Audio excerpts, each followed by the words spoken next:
ꯇꯥꯕꯤꯔꯤꯕ ꯄꯨꯝꯅꯃꯛꯄꯨ ꯑꯍꯥꯟꯕ ꯃꯛꯇꯗ library of Manipur ꯑꯃꯗꯤ ꯐꯥꯏꯟꯗꯤꯡ ꯗ ꯚꯣꯏꯁꯦꯁꯅ ꯈꯨꯔꯨꯝꯖꯔꯤ ꯂꯦꯡꯁꯤꯟꯕꯤꯗꯨꯅ ꯂꯩꯔꯦ ꯑꯩꯈꯣꯏꯒꯤ ꯚꯔꯆꯨꯋꯦꯜ ꯁꯦꯠꯁꯤꯗ ꯔꯥꯃꯥꯅꯨꯖ ꯗꯥꯁ ꯑꯩꯈꯣꯏꯒꯤ ꯁ꯭ꯄꯤꯔꯤꯆꯨꯋꯦꯜ ꯀꯟꯚꯔꯖꯦꯁꯟꯗ ꯂꯤꯗ ꯇꯧꯕꯤꯔꯒ ꯑꯩꯈꯣꯏꯒꯤ ꯁ꯭ꯄꯤꯔꯤꯆꯨꯋꯦꯜ ꯄ꯭ꯔꯣꯒ꯭ꯔꯥꯝꯁꯤꯗ ꯇꯥꯛꯄꯤ ꯇꯝꯕꯤꯗꯅ ꯂꯥꯛꯄꯤꯕꯒꯤꯗꯃꯛꯇ ꯔꯥꯃꯥꯅꯨꯖꯕꯨ ꯈꯨꯔꯨꯝꯖꯔꯤ ꯑꯩꯍꯥꯛꯅꯁꯨ ꯃꯌꯥꯝ ꯄꯨꯝꯅꯃꯛꯄꯨ ꯐꯥꯏꯟꯗꯤꯡ ꯗ ꯚꯣꯏꯁꯦꯁ ꯑꯃꯗꯤ ꯂꯥꯏꯕ꯭ꯔꯦꯔꯤ ꯑꯣꯐ ꯃꯅꯤꯄꯨꯔꯒꯤ ꯄ꯭ꯔꯣꯒ꯭ꯔꯥꯝ ꯌꯦꯡꯕꯤꯔꯤꯕ ꯇꯥꯕꯤꯔꯤꯕ ꯑꯍꯜ ꯂꯃꯟ ꯂꯥꯏꯔꯕ ꯏꯃꯥ ꯏꯕꯦꯟ ꯄꯨꯝꯅꯃꯛꯄꯨꯁꯨ ꯏꯀꯣꯛꯅꯅ ꯈꯨꯔꯨꯝꯖꯔꯤ ꯚꯛꯇꯤ ꯀꯠꯆꯔꯤ ꯑꯗꯒꯤ ꯑꯩ ꯏꯃꯥꯕꯨꯁꯨ ꯈꯨꯔꯨꯝꯖꯔꯤ ꯑꯩꯍꯥꯛꯅꯁꯨ ꯌꯦꯡꯕꯤꯔꯤꯕ ꯇꯥꯕꯤꯔꯤꯕ ꯕꯤꯕꯥꯄꯨꯁꯤꯡ ꯄꯨꯝꯅꯃꯛꯄꯨ ꯍꯣꯡꯅ ꯈꯨꯔꯨꯝꯖꯔꯤ ꯚꯛꯇꯤ ꯀꯠꯆꯔꯤ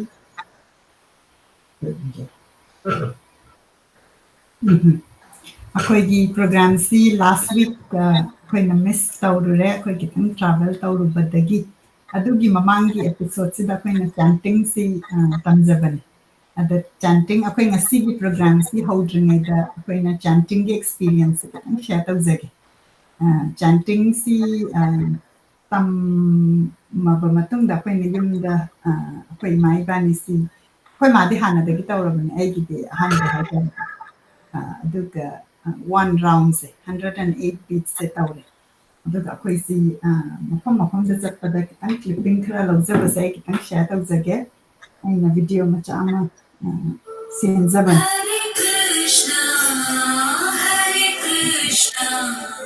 Krishna Krishna Hare Hare Hare Rama Hare Rama Rama Rama Hare Hare Hare Krishna Krishna Krishna Hare Hare Hare Rama Hare Rama Rama Rama Hare Hare Hare Krishna Krishna Krishna Hare Hare Hare Rama Rama Rama Hare Hare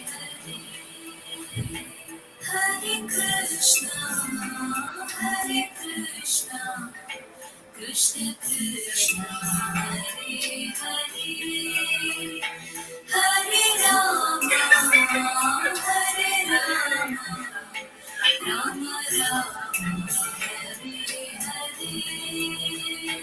Hare Hare Krishna ꯑꯗꯨꯒ ꯁꯤꯒꯤꯁꯤ ꯑꯩꯈꯣꯏꯅ ꯑꯍꯥꯟꯕꯒꯤ ꯀꯩꯅꯣꯁꯦ 1 ꯔꯥꯎꯟꯁꯦ ꯇꯧꯔꯕ ꯃꯇꯨꯡꯗ ꯑꯩꯈꯣꯏꯅ different ꯁꯨꯝ try ꯇꯧꯕ ꯍꯥꯏꯇꯥꯔꯦ ꯑꯩꯒꯤ ꯑꯣꯏꯅ ꯑꯗ ꯑꯩꯈꯣꯏꯁꯦ ꯄ꯭ꯔꯚꯨꯄꯥꯗꯅ ꯇꯧꯕꯒꯤ ꯆꯥꯟꯇꯤꯡ ꯇꯧꯕꯒꯤ ꯑꯃꯃꯨꯛ ꯑꯩꯈꯣꯏꯁꯦ ꯀꯃꯥꯏꯅ ꯇꯧꯖꯥꯠꯅꯣ ꯃꯥꯅ ꯀꯃꯥꯏꯅ ꯇꯧꯖꯥꯠꯅꯣ ꯍꯥꯏꯅ ꯑꯃꯨꯛ ꯇꯥꯔꯦ ꯇꯥꯕ ꯀꯥꯟꯁꯤꯗ ꯄ꯭ꯔꯚꯨꯄꯥꯗꯅ ꯇꯧꯕꯁꯦ ꯌꯥꯝ ꯊꯨꯅ ꯇꯧꯋꯦꯕ ꯑꯗꯩꯗꯤ ꯑꯩꯈꯣꯏ ꯏꯃꯥ ꯏꯕꯥꯅꯤꯁꯦ ꯔꯥꯎꯟ ꯑꯃ ꯇꯧꯕꯁꯤꯗ ꯌꯥꯝ ꯅꯨꯡꯉꯥꯏꯔꯛꯇꯅ ꯑꯁ ꯏꯃꯥꯗꯨꯗꯤ ꯑꯩꯈꯣꯏꯁꯦ ꯔꯥꯎꯟ ꯑꯃ ꯇꯧꯕꯁꯦ ꯑꯅꯤ ꯇꯧꯕꯗꯤ ꯑꯃꯨꯛ ꯀꯩ ꯍꯥꯏꯅꯤ ꯃꯁꯤꯡꯁꯦ ꯀꯩꯅꯣ ꯇꯧꯗꯦ 3 ꯇꯧꯔꯁꯦꯅ ꯑꯩꯈꯣꯏꯁꯦ ꯔꯥꯎꯟ 3ꯁꯦ ꯍꯦꯟꯀꯠꯂꯦꯕ ꯑꯌꯨꯛꯇ ꯔꯥꯎꯟ ꯑꯃ ꯇꯧꯔꯒ ꯏꯚꯤꯅꯤꯡꯗ ꯔꯥꯎꯟ ꯑꯅꯤ ꯑꯗꯣ ꯔꯥꯎꯟ ꯑꯅꯤ ꯇꯧꯕꯁꯦ ꯑꯩꯈꯣꯏꯅ ꯃꯤꯅꯤꯠ 35 ꯆꯪꯉꯦ ꯔꯥꯃꯥꯅꯨꯖꯅꯗꯤ ꯔꯥꯎꯟ ꯑꯃ ꯇꯧꯕꯗ 7 minutes ꯆꯪꯉꯦ ꯍꯥꯏꯗꯅ ꯑꯗꯣ ꯑꯩꯈꯣꯏꯅ ꯇꯧꯕꯁꯤꯅ ꯈꯔ ꯇꯞꯅ ꯇꯧꯕ ꯑꯗꯩꯗꯤ ꯑꯩꯈꯣꯏ ꯏꯃꯥ ꯏꯕꯥꯅꯤꯁꯨ ꯁꯦꯀꯦꯟꯒꯤ ꯇꯧꯕꯁꯤꯗ ꯑꯅꯤꯔꯛ ꯇꯧꯕꯁꯤꯗ ꯑꯩꯈꯣꯏꯁꯤꯅ ꯄ꯭ꯔꯦꯛꯇꯤꯁꯇꯣ ꯂꯩꯇꯕꯅꯤꯅ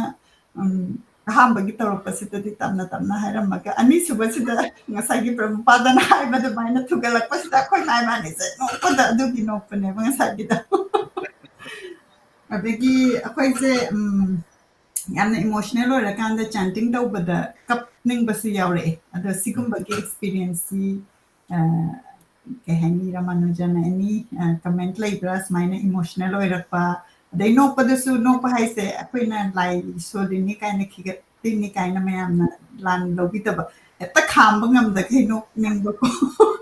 ꯑꯗꯨꯃꯥꯏꯅ ꯄꯣꯛꯂꯛꯄ ꯑꯗꯒꯤ ꯏꯃꯣꯁꯅꯦꯜ ꯑꯣꯏꯕꯁꯨ ꯑꯗꯨꯝ ꯑꯗꯨꯃꯥꯏꯅ ꯌꯥꯎꯋꯦ ꯑꯗꯨꯒ ꯌꯥꯝꯅ ꯑꯩꯈꯣꯏꯗ ꯑꯦꯠꯂꯤꯁ ꯐꯣꯔ ꯃꯤ ꯌꯥꯝ ꯅꯨꯡꯉꯥꯏꯕ ꯑꯃ ꯌꯥꯎꯔꯀꯥꯟꯗ ꯑꯩꯈꯣꯏꯅ ꯃꯁꯤꯡꯒꯁꯦ ꯑꯩꯅ ꯍꯦꯟꯀꯠꯅꯅꯤꯡꯉꯦ ꯑꯗꯨꯒ ꯍꯦꯟꯅ ꯃꯥꯒꯤꯁꯦ ꯑꯃꯨꯛ ꯄꯥꯕ ꯀꯥꯟꯗ ꯑꯩꯅ ꯄꯥꯖꯕꯗ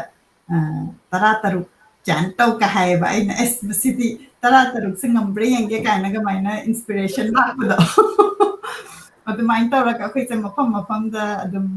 ꯒꯥꯔꯗꯦꯟꯗ ꯆꯠꯄ ꯕꯤꯆꯇ ꯑꯩꯈꯣꯏ ꯃꯥꯅ ꯁꯃꯨꯗ꯭ꯔꯒꯤꯗꯨꯗ ꯀꯩꯅꯣ ꯁꯨꯔꯖ ꯄꯨꯖꯥ ꯇꯧꯕꯒꯤꯅꯦ ꯑꯩꯈꯣꯏꯅ ꯁꯟꯔꯥꯏꯁꯁꯦ ꯉꯥꯏꯔꯀꯥꯟꯗ ꯑꯗꯨꯗꯁꯨ ꯆꯥꯟ ꯇꯧꯖꯔꯛꯑꯦ ꯑꯗꯨ ꯌꯥꯝꯅ ꯅꯨꯡꯉꯥꯏ ꯍꯥꯏꯇꯥꯔꯦ ꯍꯧꯖꯤꯛ ꯐꯥꯎꯒꯤꯗꯤ ꯃꯁꯤ ꯌꯥꯝꯅ ꯍꯔꯤꯅꯥꯝ ꯁꯣꯜꯂꯒꯗꯤ ꯅꯥꯝ ꯁꯣꯟꯕꯁꯤꯒꯤ ꯅꯦꯆꯔꯦꯜ ꯏꯐꯦꯛꯇ ꯍꯥꯏ ꯃꯁꯤꯁꯦ ꯍꯧꯖꯤꯛ ꯏꯆꯦꯅ ꯐꯥꯎꯕꯤꯔꯤꯕꯁꯤꯡꯁꯦ ꯃꯁꯤ ꯑꯩꯍꯥꯛꯅ ꯍꯥꯏꯖꯕ ꯅꯠꯆꯗꯦꯀꯣ ꯃꯁꯤ ꯂꯥꯏꯔꯤꯛꯇ ꯌꯥꯎꯔꯒ ꯆꯩꯇꯟꯌ ꯃꯍꯥꯄ꯭ꯔꯚꯨ ꯃꯁꯥꯃꯛꯅ ꯍꯥꯏꯔꯒ ꯂꯩꯕ ꯋꯥꯐꯝꯁꯤꯡꯅꯦ ꯃꯁꯤꯒꯤꯁꯦ ꯑꯗꯩ ꯑꯆꯥꯔꯌ ꯍꯥꯏꯕꯤꯔꯝꯕ ꯑꯩꯈꯣꯏꯅ ꯅꯥꯝ ꯁꯣꯟꯕꯁꯤꯒꯤ इहान हनबा रिजल्ट से करी नो है you will be happy you will feel blissful नुआई अपने कई दौरे कोई से अमुक्तंग सोलगा तो कोसे पामक्तरबा खरगे सोनगे है मसी मथन लाकदबन है मसी अदुगा बिना करिगुम्बा खरहेना सोनगे हैबगी वखसे लाब अदु तारगदी it is having the right effect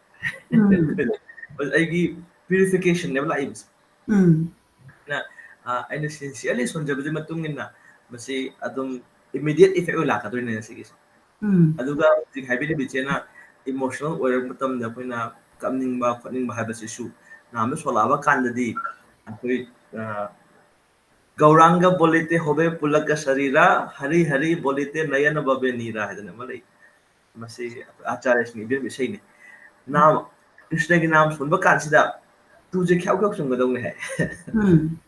अदगी मित्तगी पीगा सेंथर कदौने है अदु मसी मथंतना एक नसाई कृष्ण की नाम सुनबसेगी मधु की इफेक्ट ने नोमा चैतन्य महाप्रभु ना भागना वाम पनबीबने आई गुरुदेवदा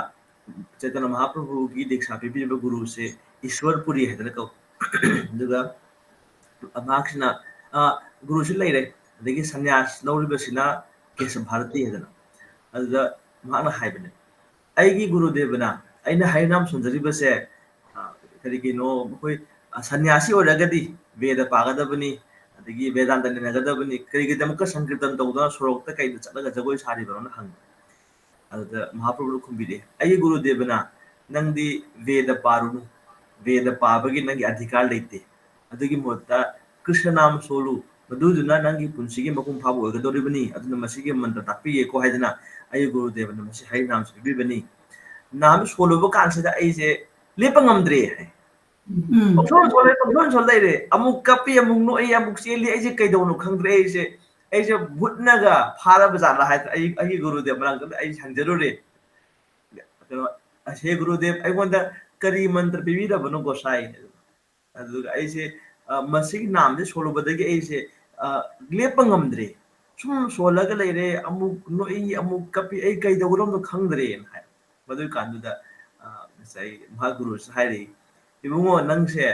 नाम सोनबदा मपुंग फाबदा फंगबनी नहाक से आइना फंगजबसे आइगी पुंसि महि याले अदुना मदुगी नाम सोब लेपकोनु हाइबम लई जेना हाउबे बसे बसे याम नेचुरल इफेक्ट ने मसिदा कैसो खोइगी कहनी अते दे वानते नाम सोलगदी लाकदबन दगी अमन आइना पनबदा का होबमा खोइना ट्रैवलिंग तौबसे सिदैसा आइसे US द कार से दुम थौरगसु यामना लापना यामना लॉन्ग डिस्टेंस से थौदबा अदो हंदक से खोइना न्यूयॉर्क द चटपसिदा खोइ से कार से अयामा मतमदा लॉन्ग डिस्टेंस से ये हस्बैंड न थौरग पुपीबन अदो खोइ हंदक से खोइ चिचे होय खोइ मियाम बनिना अनि थौबसिदा अइना थौबसिदा टनल गुंबा चंबसे याम हिनादबा अदि बाल्टिमोर द टनल लम लयबा मिनिट खंगदे याम सांगे आई वाखंदने को याम सांगबदे वेरम मधु थौबदा आइसना मसिदे कानते महामंत्र सोलकी अदुदसु सोले आइसे so it has been a good experience so really appreciate and thank you for guiding us hi taraka ada ima gidi kamaina experience kitang haipi ima pudi hana sole do so handa ki 2 weeks ima ibani si sonni na bagi ꯑꯩꯗꯤ ꯑꯉꯥꯡ ꯑꯣꯏꯔꯤꯉꯩꯗꯒꯤ ꯍꯧꯅ ꯏꯁꯣꯔꯁꯦ ꯑꯗꯨꯝ ꯑꯩꯒ ꯂꯣꯏꯅꯔꯒ ꯅꯨꯡꯉꯥꯏꯇ꯭ꯔꯁꯨ ꯃꯉꯣꯟꯗ ꯍꯥꯏ ꯑꯗꯒꯤ ꯅꯨꯡꯉꯥꯏꯔꯁꯨ ꯃꯉꯣꯟꯗ ꯇꯝꯃꯤ ꯑꯩ ꯂꯣꯏꯅꯃꯛ ꯀꯔꯤꯒꯤꯅꯣꯗ ꯑꯩꯒꯤ ꯍꯥꯔꯠ ꯑꯦꯟ ꯁꯣꯜ ꯂꯩꯔꯤꯁꯦ ꯑꯩ ꯏꯁꯣꯔꯅꯦꯅ ꯑꯩ ꯈꯟꯖꯩ ꯃꯔꯝꯗꯤ ꯑꯩꯅ ꯁꯨꯝ ꯑꯩꯁꯤ ꯊꯤꯒꯠꯄ ꯃꯇꯝꯗ ꯑꯩꯒꯤ ꯏꯄꯥ ꯄꯣꯛꯄ ꯏꯄꯨꯗꯨꯁꯨ ꯃꯥꯁꯦ ꯒꯤꯔꯤꯔꯥꯖꯅꯤꯡꯉꯦꯕ ꯑꯩꯅ ꯁꯨꯝ ꯑꯩꯁꯤ ꯀꯗꯣꯝꯗꯩ ꯂꯥꯛꯏꯅꯣ ꯀꯥꯏꯅ ꯏꯇꯣꯝꯗ ꯁꯨꯝ ꯈꯟꯖꯕꯅꯦ ꯑꯗꯨ ꯒꯤꯔꯤꯔꯥꯖ ꯅꯤꯡꯕꯁꯦ ꯄꯪꯀꯣꯠ ꯀꯧꯋꯦ ꯃꯣꯏꯅ ꯑꯗꯨ ꯃꯣꯏꯒꯤ ꯊꯧꯔꯝꯁꯤꯗꯤ ꯑꯩꯗꯤ ꯄꯣꯛꯄꯗꯩꯗꯤ ꯌꯥꯎꯖꯔꯛꯇ꯭ꯔꯦ ꯒ꯭ꯌꯥꯟ ꯇꯥꯔꯀꯥꯟꯗ ꯃꯥꯁꯦ ꯑꯩ ꯏꯄꯨꯅꯦ ꯍꯥꯏꯕ ꯈꯪꯉꯛꯑꯀꯥꯟꯗꯨꯗ ꯃꯣꯏ ꯎꯁꯣꯞꯀꯨꯝꯕꯁꯦ ꯂꯧꯕ ꯂꯥꯛꯇꯅ ꯑꯩꯁꯦ ꯈꯔ ꯌꯥꯎꯋꯦ ꯑꯗ ꯃꯣꯏꯁꯦ ꯆꯥꯔꯤꯉꯩ ꯃꯇꯝꯁꯤꯗ ꯑꯅꯤ ꯑꯍꯨꯝꯂꯛꯀ ꯂꯦꯞꯈꯠꯂꯒ ꯖꯥꯏ ꯒꯤꯔꯤꯔꯥꯒꯤ ꯖꯥꯏ ꯀꯥꯏꯅꯒ ꯇꯧꯋꯦꯕ ꯃꯤ ꯂꯣꯏꯅꯃꯛꯇꯤ ꯅꯠꯇꯦ ꯃꯣꯏ ꯃꯔꯨꯒ ꯀꯣꯛꯊꯣꯛꯑꯒ ꯅꯤꯡꯕ ꯑꯗꯨꯃꯥꯏꯅ ꯑꯩꯒꯤ ꯏꯄꯨꯁꯦ ꯑꯗꯨꯃꯥꯏꯅ ꯅꯤꯡꯉꯤ ꯑꯗꯒꯤ ꯑꯃꯨꯛ ꯁꯣꯝꯗꯅ ꯏꯃꯥꯔꯣꯝꯒꯤ ꯃꯔꯤꯗꯅ ꯑꯩꯒꯤ ꯄꯥꯕꯨꯡ ꯍꯥꯏꯅ ꯀꯧꯔꯦ ꯏꯙꯧꯗꯤ ꯏꯙꯧ ꯑꯣꯏꯕꯅꯤ ꯑꯗꯨ ꯃꯥꯁꯨ ꯂꯥꯏ ꯌꯥꯝ ꯅꯤꯡꯕ ꯑꯩ ꯂꯥꯏ ꯅꯤꯡꯕꯁꯤꯗ ꯃꯥꯅ ꯑꯩꯁꯤ ꯌꯥꯝ ꯂꯨꯅ ꯇꯧꯏ ꯑꯦꯀꯥꯗꯁꯤ ꯆꯔꯥ ꯍꯦꯟꯕꯁꯦ ꯃꯥꯒꯤ ꯃꯇꯨꯡ ꯏꯜꯂꯒ ꯑꯩ ꯑꯉꯥꯡ ꯑꯣꯏꯔꯤꯉꯩꯗꯒꯤ ꯑꯗꯨꯝ ꯑꯦꯀꯥꯗꯁꯤꯁꯦ ꯆꯔꯥ ꯍꯦꯟꯕ ꯉꯝꯕ꯭ꯔꯥ ꯍꯥꯏꯅ ꯑꯩꯅ ꯌꯦꯡꯉꯦ ꯑꯩꯈꯣꯏ ꯃꯥꯅ ꯌꯥꯗꯦ ꯅꯪ ꯋꯥꯟꯊꯕꯤꯒ ꯇꯧꯋꯦꯕ ꯑꯩꯁꯦ ꯃꯔꯛ ꯃꯔꯛꯇ ꯑꯗꯨꯅ ꯅꯪ ꯋꯥꯟꯊꯒꯅꯤ ꯍꯦꯟꯒꯅꯨꯒ ꯍꯥꯏꯕꯁꯦ ꯀ꯭ꯔꯤꯁꯅ ꯖꯔꯃ ꯅꯨꯃꯤꯠꯁꯤꯃꯗꯤ ꯑꯩ ꯑꯗꯨꯝ ꯑꯉꯥꯡ ꯑꯣꯏꯔꯤꯉꯩꯗꯒꯤꯅꯤꯀோ ꯑꯩ ꯀ꯭ꯂꯥꯁ 8-9ꯒ ꯇꯝꯃꯝꯃꯅꯤ ꯃꯇꯝꯗꯣ ꯑꯩꯅ ꯈꯟꯕꯗ ꯇꯁꯦꯡꯅ ꯅꯨꯃꯤꯠꯇꯨꯃꯗꯤ ꯑꯩꯅ ꯍꯥꯏꯕ ꯉꯝꯖꯗ꯭ꯔꯦ ꯑꯗꯨ ꯌꯥꯝ ꯑꯉꯥꯡ ꯑꯣꯏꯔꯤꯉꯩꯗꯒꯤ ꯑꯗꯨꯝ ꯀ꯭ꯔꯤꯁꯅ ꯖꯔꯃ ꯆꯔꯥ ꯍꯦꯟꯕ ꯑꯗꯨꯒ ꯃꯇꯝꯗꯨꯗꯗꯤ ꯀ꯭ꯋꯥꯀꯩꯊꯦꯜꯗ ꯂꯩꯕ ꯏꯄꯥꯝꯁꯦ ꯃꯁꯩꯁꯤꯗ ꯈꯣꯝꯗ꯭ꯔꯥꯝꯒꯤ ꯏꯃꯨꯡ ꯍꯥꯏꯅ ꯃꯇꯝꯗꯨ ꯌꯥꯝꯅ ꯃꯇꯤꯛ ꯃꯌꯥꯏ ꯂꯩꯅ ꯄꯥꯜꯂꯝꯕ ꯖꯥꯠꯅꯤ ꯑꯩꯅ ꯁꯨꯝ ꯀꯣꯟꯅ ꯇꯧꯔꯛꯄ ꯃꯇꯝꯗ ꯑꯗꯨ ꯁ꯭ꯔꯤ ꯒꯣꯕꯤꯟꯗꯒꯤ ꯁꯔꯤꯛꯁꯦ ꯇꯥꯔꯝꯃꯦꯕ ꯑꯩꯗꯤ ꯀ꯭ꯔꯤꯁꯅ ꯄꯣꯛꯄꯒꯤꯁꯦ ꯕꯥꯔꯣ ꯆꯞ ꯆꯥꯅꯅꯦ ꯒꯣꯕꯤꯟꯗꯒꯤ ꯁꯔꯤꯛꯁꯦ ꯇꯥꯔꯝꯃꯦꯕ ꯀ꯭ꯋꯥꯀꯩꯊꯦꯜꯁꯤ ꯇꯥꯅ ꯃꯁꯤꯒꯤ ꯁꯔꯤꯛꯁꯤ ꯈꯪꯉꯛꯄꯗꯅꯦ ꯃꯥꯅ ꯑꯩꯒꯤ ꯀꯩꯅꯣ ꯄꯥꯕꯨꯡ ꯏꯕꯨꯡꯉꯣꯁꯤꯅ ꯑꯉꯥꯡꯗꯣ ꯍꯧꯗꯣꯛꯄꯤꯔꯣ ꯍꯥꯏꯗꯅ ꯇꯧꯔꯒ ꯑꯩꯗꯤ ꯉꯁꯥꯏꯗꯒꯤ ꯆꯥꯛꯁꯤ ꯂꯥꯝꯃꯛꯇꯅꯀꯣ ꯕꯥꯔꯣꯁꯤ ꯉꯥꯏꯕ ꯉꯝꯃꯛꯇ꯭ꯔꯕꯅꯦꯕ ꯑꯁ ꯀꯔꯝ ꯀꯥꯟꯗ ꯀ꯭ꯔꯤꯁꯅꯁꯤ ꯄꯣꯛꯇꯣꯏꯅꯣꯅ ꯑꯩꯁꯤꯅ ꯑꯉꯥꯡ ꯑꯣꯏꯕꯅꯤꯅꯀꯣ ꯑꯗꯒꯤ ꯃꯦꯔꯥꯃꯦꯁꯀ ꯇꯧꯗꯅ ꯇꯧꯔꯦ ꯑꯗꯨꯃꯥꯏꯅ ꯇꯧꯔꯒ ꯍꯧꯗꯣꯛꯄꯤꯔꯀꯥꯟꯗ ꯑꯩꯁꯦ ꯂꯥꯏꯁꯦ ꯑꯗꯨꯝ ꯊꯥꯖꯔꯛꯏ ꯇꯁꯦꯡꯕꯃꯛꯁꯨ ꯑꯩꯁꯦ ꯂꯥꯏꯅ ꯌꯣꯛꯄ ꯃꯆꯥꯗꯤ ꯑꯣꯏꯕ ꯃꯥꯜꯂꯦ ꯑꯩꯅ ꯍꯧꯖꯤꯛ ꯑꯩꯒꯤ ꯑꯣꯟ ꯄꯨꯟꯁꯤꯁꯦ ꯁꯨꯝ ꯏꯇꯣꯝꯇꯅ ꯅꯩꯅꯖꯕ ꯀꯥꯟꯗ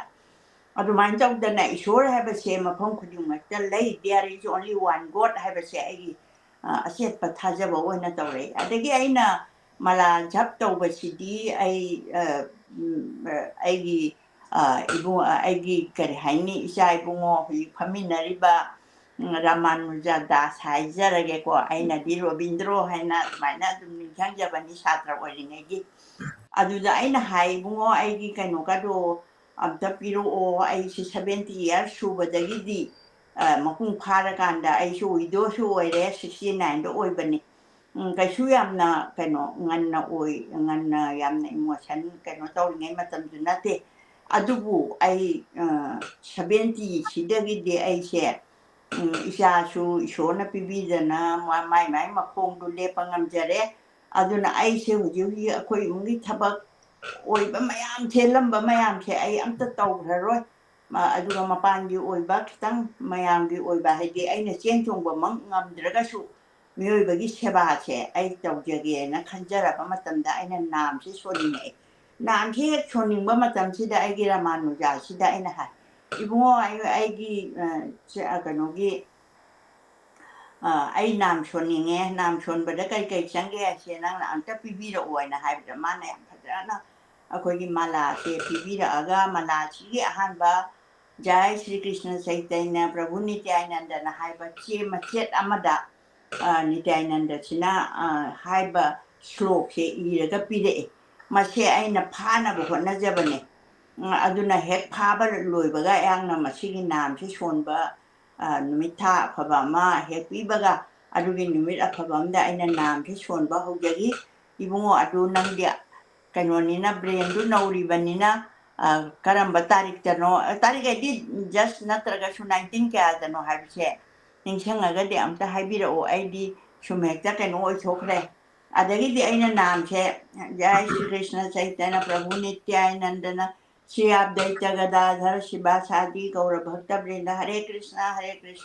Shri aigi wakhanda adum hek ningakpaga hujiki adum sondokhreba aduga chamaga nipan che masi solakpache adu ibu 19 kya dano ibani na unabache nang di angang ni naning sangang bani lai oirasu adu amta haibira o aishune Panadi kuiraba male aina chonjare ishe ibani na unarakpache nangna namgi dikhagi pibirakpa mayamdo adu yengmapudi nangna ningjhangbam changaga diwabiruranu adu aingonda amta haibiro aina isanna hogdereba ado aisisu angakpaneba thawat amamuk tongning lairik amu iningi phong amuk phongningi mi amu nai swai tawbasida ai kokse chandraba janeba Hanagi Shukara Pikpa Toptana Labanina Jai Hare Krishna I Shumaina Nante Sonba Hojare Aduga Ina Kano Mapangi Shabashe Hanbada Shore Shepi Badum Aina She Kalapamatam Pelatif Yagina Akogi Mogi Babati Yamna Luram Dagi Haibatareko Aduda Taum Gumba Lairaganda Lairo Jokanda Peletipia Sila Moyunga Hangaga Gariga Tujambonga Lairu Kainaga Adaga Tanamaga Moisila Aduga Monica Hopa Pasina La Amba Missing Look Amugami appreciation Tawi as moiching the boo as young Paine Dr. Juvindro Mingwena Panjara Vadamana a Hepni Mana established over Manipur the Pura Pache Mama Tasi Yauraga Anabasi extra Mapada na Makuka by Vidana Tobashida Machi Penja Rajan Adagidi Aina Pona Mani de la Hoeva Adu Ponchi Aina Amukadila Haning Bazani Babasina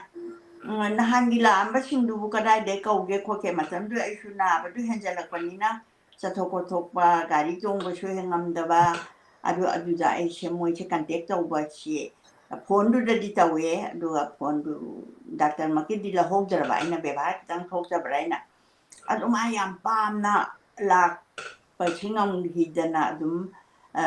Krishna Gi Kuya the Sanjare. Adumatam do the Aina Mogi Membaram Low Ena. Kaya no mo 2000 da kaya no pira ai member again no gi ana ba seba to bodo magi maning thung ho da bodo ai chakke haina khal kanda aina chahi ahum chupna hai ba tare ko mathang aina mapan tho ga chu adum Bangalore chatlaga chu mo beleti kya she pasan lei mo she adu daga chatana khotana maina dum ai mi be seba che adumaina tawba ai ahanbada tuition laurami school mayam ojaoirami adagi kari no hostel ju taurami loina pukto to labal live ama kan thoraga aiche machigi awana adagi angangi imungi punama che loina ba wada ba dingam de miyo banina adugu punama kathoaga thaduaga aina miyo bagi kitang ngoroga chu lari amtang paraga chu ma bu kanaba aigi kanaba nataba isagi kanaba nataba meyamgi oiba adumaina khallaga lakpase ishorna bungo ningbu ningaga di machi inakta lei haibaduni adum piraktana ai huji meyamgi seba tawjabase huji phawba tawba ngamjari aduga ngamba supina biyona nijari aduga meyamgi oiba mayamgi oiba thabaksida aigi wakhan lehanbiyu aigi personal life ta thaina wagi ba kaidoba Mayam she Tadohan Giro and I Ibunga the Sanjabase, Ibunga Kripa, Setawi, Hana Kanje, and of the Kawbody, I know him Nivasida, Punama Pukum Jerry. Madam na chahi pandigi bado charaw pasun hinja bada 2022 gi loyam dai atwa gi da oi gum to bani aduga my word numit sina ekadasi numit gi hobi gi bane madam se koina no madam haibi e ibungo egi punsi se chahi kunmanga pa ba kan se da kunmanga ahum di haubre Glamour ba kun mga ama se kamasi matang di ay Ishwar gi Sri Krishna gi manak nagpase pami ado ay se kay doro phagada ke nang nahairo ꯅꯪꯅ ꯍꯥꯏꯕꯗꯣ ꯇꯧꯗꯣꯔꯕꯅꯤꯅ ꯃꯗꯨꯅ ꯍꯥꯏꯕꯤꯔꯛꯑꯦꯕ ꯑꯗꯨ 75th birthday 75th birthday mana 75th birthday gi matung adai da ram ta ꯑꯗꯨꯗ ꯑꯩꯍꯥꯛꯅ ꯍꯥꯏꯖꯈꯤꯕꯁꯦ madam ꯃꯁꯤꯗꯤ ꯑꯍꯜꯁꯤ ꯑꯣꯏꯔꯕꯅꯤꯅ physical activity ꯆꯠꯇꯅ ꯈꯣꯠꯇꯅ ꯇꯧꯕ ꯈꯣꯠꯄ ꯃꯌꯥꯝꯁꯤꯗꯤ ꯃꯁꯤꯗꯤ ꯈꯔ ꯋꯥꯔꯒꯅꯤ ꯑꯗꯣ ꯍꯧꯖꯤꯛꯀꯤ ꯃꯇꯝꯁꯤꯗꯗꯤ ꯌꯥꯝꯅ ꯑꯩꯅ ꯉꯝꯖꯔꯤ ꯃꯈꯩ ꯀ꯭ꯔꯤꯁꯅꯒꯤ ꯅꯥꯝ ꯁꯣꯟꯖꯕ ꯑꯗꯒꯤ ꯀ꯭ꯔꯤꯁꯅ ꯂꯤꯂꯥ ꯃꯌꯥꯝꯁꯤ ꯃꯁꯤꯕꯨ ꯇꯥꯖꯕ ꯑꯗꯨꯒ ꯄ꯭ꯔꯁꯥꯗ ꯆꯥꯕꯁꯤꯅ ꯄ꯭ꯔꯁꯥꯗ ꯆꯥꯅꯕ ꯇꯧꯕꯤꯔꯕ ꯑꯗꯨ ꯑꯣꯏꯇꯥꯔꯒꯗꯤ ꯌꯥꯔꯦꯅ ꯍꯥꯏꯖꯕꯅꯤ ꯑꯗꯨꯒ ꯃꯁꯤꯗ ꯅꯣꯡꯉꯥꯜꯂ ꯑꯗꯨꯗꯤ ꯀꯔꯝꯕ ꯅꯨꯃꯤꯠꯇ ꯍꯧꯁꯤꯒꯦꯅ ꯍꯥꯏꯕꯤꯔꯛꯄ ꯀꯥꯟꯁꯤꯗ ꯅꯣꯡꯉꯥꯜꯂꯒꯗꯤ ꯑꯦꯀꯥꯗꯁꯤ ꯇꯥꯔꯦ ꯑꯗꯨꯅ ꯑꯦꯀꯥꯗꯁꯤ ꯌꯥꯝ ꯐꯕꯁꯨ ꯑꯣꯏ ꯑꯗꯨ ꯃꯁꯤ ꯍꯦꯟꯕꯤꯕ ꯉꯝꯕꯤꯒꯗ꯭ꯔꯥ ꯍꯥꯏꯗꯅ ꯃꯦꯗꯝꯅ ꯑꯩꯈꯣꯏꯗꯤ ꯑꯦꯀꯥꯗꯁꯤ ꯌꯥꯝ ꯇꯧꯔꯛꯏ ꯊꯥꯏꯅꯗꯒꯤ ꯑꯗꯨꯅ ꯆꯔꯥ ꯍꯦꯟꯕꯗꯤ ꯀꯩꯁꯨ ꯂꯩꯇꯦꯅ ꯍꯥꯏꯕꯤꯔꯛꯑꯦ ꯑꯗꯨꯗꯒꯤ ꯅꯣꯡꯉꯥꯜꯂ ꯑꯩꯈꯣꯏꯁꯦ ꯑꯦꯀꯥꯗꯁꯤꯒꯤ ꯄ꯭ꯔꯁꯥꯗ ꯑꯃꯨꯛ ꯈꯔꯁꯨ ꯄꯨꯖꯔꯛꯑꯦ ꯑꯗꯨꯗꯒꯤ ꯃꯥꯂꯥꯁꯨ ꯄꯨꯖꯔꯛꯑꯦ ꯑꯗꯨ ꯅꯨꯃꯤꯠꯇꯨ ꯐꯔꯦ ꯍꯥꯏꯗꯅ ꯇꯧꯕꯗꯤ ꯑꯦꯀꯥꯗꯁꯤ ꯅꯨꯃꯤꯠ ꯁꯤ ꯄꯥꯂꯟ ꯇꯧꯖꯕꯁꯦ ꯑꯩꯈꯣꯏꯗ ꯚꯛꯇꯤ ꯖꯅꯅꯤ ꯍꯥꯏ एकादशी एकादशी पालन तौरबोदी भक्ति पोक्ति कृष्ण ख्वाइदगी चानब नुमिसु ओय मसिक तिथि से कृपा से याम फंगबो मसिक तिथि अदु हाउसे सुमाइना होबिखिबने मैडम ꯌꯥꯝ ꯅꯨꯡꯉꯥꯏꯔꯦ dagi nahan gi na hobsu kano ramanujana kasana lai ke khoram bidana thambal ga du kano ai na happy da adai da sida photo thara ise kano amtang ai sina khara khangan da ba oi ba hai tare ko si amtang introduce to bi Radha Krishna चंद्र लेबिरे इलाइसे अंदुगा कृष्ण की नाकंदा लेबिरिबेसी असिना ललिता सखीनी अदुगा श्रीमती राधारानी की माइके लेबिरिबेसिना विशाखा सखी अदुना ललिता विशाखा हाइबद ꯂꯂꯤꯇꯥ ꯕꯤꯁꯥꯈꯥ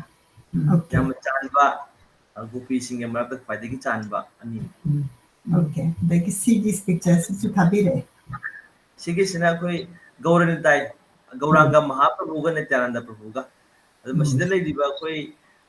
सिदे कमा high तारे अखोई केनोसे अखोई येंबा कानसिदा अहां लाइट दर्शन तौजबा कानसिदा अइंगोंदगी अइगी माइकेदा अइगी राइट साइड हजब तारे येता बसिना गौरांगा महाप्रभु अदुगा ओइद लेबिदिबसिना नित्यानंद प्रभु नि ai di si na anh lấy video xin na nityananda suji ichi na khutin video basi machine shila pada ne prabhupada ka nangna di basina chaitanya mahaprabhu ne asongi sina nityananda prabhu ne de som khamtheng bagi nityananda prabhu na kan lai video sina shila prabhupada ki guru shila bhakti siddhanta saraswati thakur hadi basi adu masi gi sikka akhoi gi imphal gi iskon ge haina masi si se oh I don't know why I never noticed it. Amuka lakti ko hai ni. Oh, aina si Radha Krishna gi si pudi dum ningzang zaba. Aduga huziki murti laibase masi ma ningzang da bahai tara koi ne am kanna yem da bagi hai oi gadra. Adagi nahan gi si Ramanuja gi maning da thepiri se masi di picture me am si ubata yam nungai. Chaitanya Mahaprabhu ki ako'y na chanting tawagpakan da su mayam panbigi badu orang ganin tha chay do magi picture si sumtang kana na tumtang sakati Siding ucar ge dum hoi sile video se mayai thang video bas da sana phige thon video basina chaitanya mahaprabhu da masin jape apen ge dum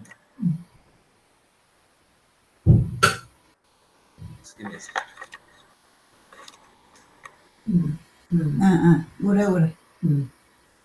si chaitanya mahaprabhu adagi son blue se le base basina nityananda prabhu adagi da ahal oira man le bidi base angu se bidi base basa advaita apane ko level update ila bidi adagi som thangisna mahaprabhu gi oida le bidi basina gadadhar ne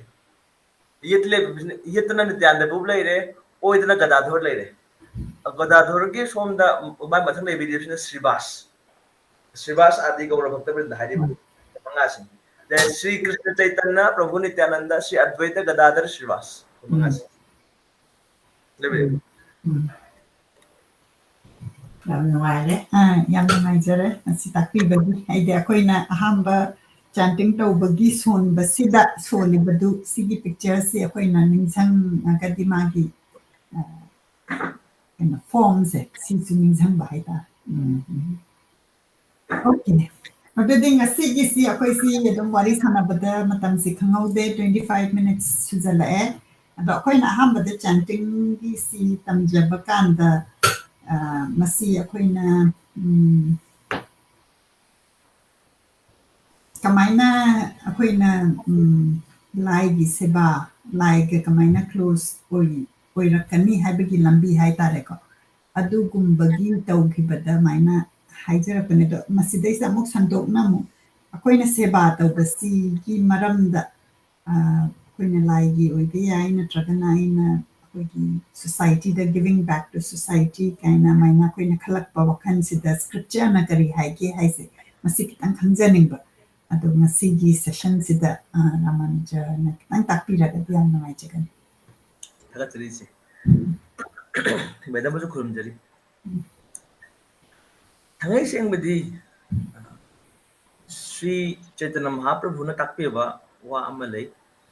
jibera sarupa hoy Krishna nittadasa.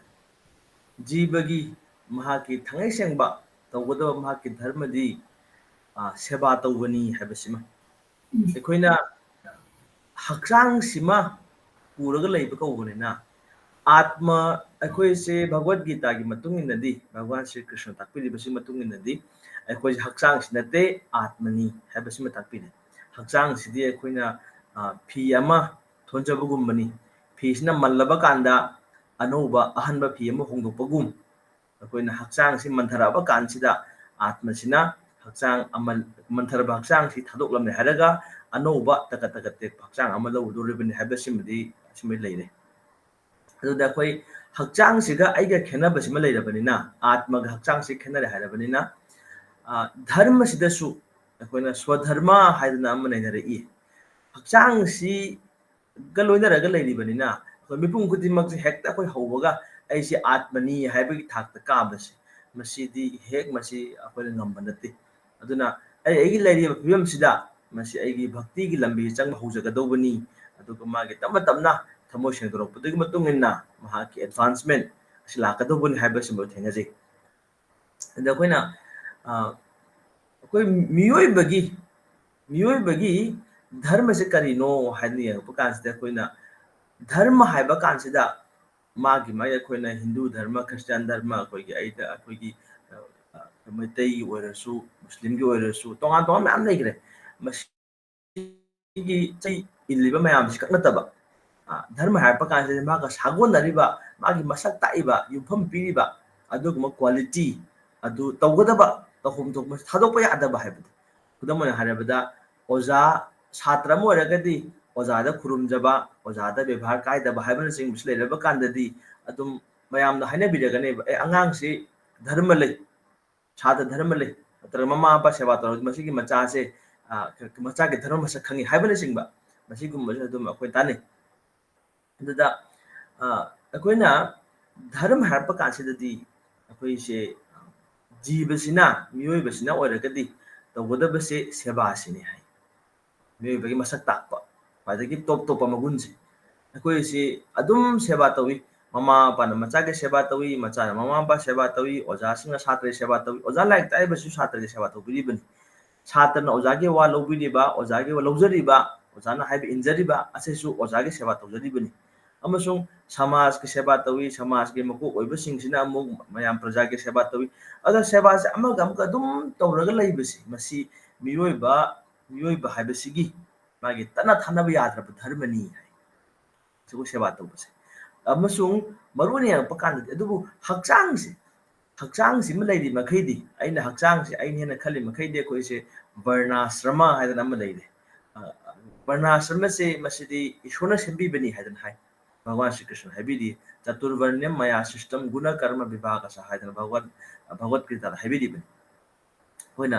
ब्राह्मण क्षत्रिय वैश्य शूद्र हाइबसे मसी से समाज खुदिमक लैगदबनि हाइदन ब्राह्मण हारगद intellectual class अदगी क्षत्रिय हारगद administrative class Vaishya हारगद मर्केंटाइल क्लास म्यूजिक अदगी mercantile haibadi business tauba banking tauba farming tauba kangbusin sanga loiba kangbusin makoi si vaisya kaure sudra hairagana general laborer mayam sigi thabak thanada mateng pangjariba kangbusin aduga makoi gi hingjarabagi lambi phangjariba kangbusin du bokona sudra hain haire adu haibasi hujikan gi matam sidadi masi kaithakre varna samase koina caste system no onthakre mase matam gi hawna sa haija batare matam matung don ma kaithare haibase kali koi bane masi yam mochhan gre masi ji akoina wang bani mokona nem bani haibagi wasam leikre amukasu bhagavad gita da bhagwan shri krishna tapi base brahman na age kok ni kshatriya na age khudang sing ni amasung vaishya na age puk ni aduga shudra na age khong ni hadana adu akoina ishwar khoram basida bhagwan khoram ba kansida bhagwan gi kok na wangi aidi kok tan hena bebhar tawi bhagwan gi khong sidi ai thanabe gi darkar leitin da khong se hanna ga yengaroi habi hainadi adugi mohot akoina kachaba khurum jaba tori base choron gi hana khurum kadum kala choron da kapiu hayad adudi choron sidi kanaga ba khoi ba sudra ga adu tara gadi akoina bhagwan gi haksang sida amana wang amana nem haiba choi chang on da bagumna samaj gi leire masi gi khal sing se brahman kshatriya vaishya shudra masi akoina kari ma khena masi akoina ama thamba yade thamoi doguni andubu magi tawriba thabak tuna puriba gun haja batare masi akoina mod sadam le sato gun rajo gun tamo gun haiba leibasina khara brahman gi thakal leib tara kadi brahman ha besu kana bhamon na popoi kwa khat natte punsi gi pandam masak khangba punsi si ai tagodab se kaino khangjaba mayam puna mak hoba gyan di ba ngamba mayam sihu luching mangambi ba ishwar masak khangba atma masak khangba khoi sihu brahman kawe brahma janati iti brahmana hajan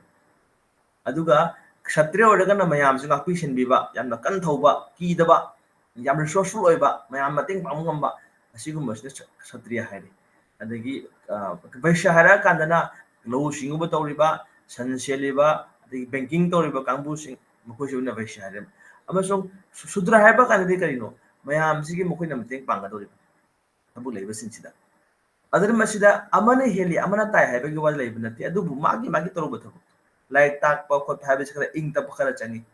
adagi mayam shenarak pa administration torok pa khara phingba adu ma changi vaishya waragadi mayam sigi command magi business mentality leba changi asman ta udana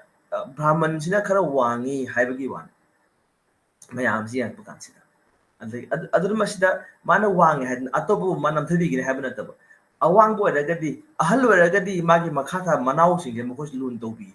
mokoi shenabi gani asigi wakhalon da ne hablai dibas amasung bhagwan shri krishna kare haibi asi khal sing se guna karma vivaga saha bhagna cheliba gun prakriti gun hum se manung sida karma gun chen bage haib adune aduga man tarba thabak sigi matung ina masigi category sing se masi sembani hadna bhagwan shri krishna tapi haksang sile ringa manung dadi masigi varnashram huji haiba koina brahman kshatriya vaishya shudra masi manung ama changani amasung ashram haibasina spiritual order haire brahmacharya yum pandreba adagi chhatra oina guru gi mafam leiriba asigi punsi sibuna kona brahmacharya punsi kaure yumban be punsi sibuna masi koi koina grihastha haidana kaure amasung yum pan bagi thabak thana yam chilam basida gi retire tawra aga thabak yum gi responsibility myam anga sinagre amasung hakna music kai doraba hana aina practice doraba spiritual practice myam spiritual life ki practice myam se masi munna masi amuk aina organizer hojak possible ne koina retired life haris iban masi abana prashta haibase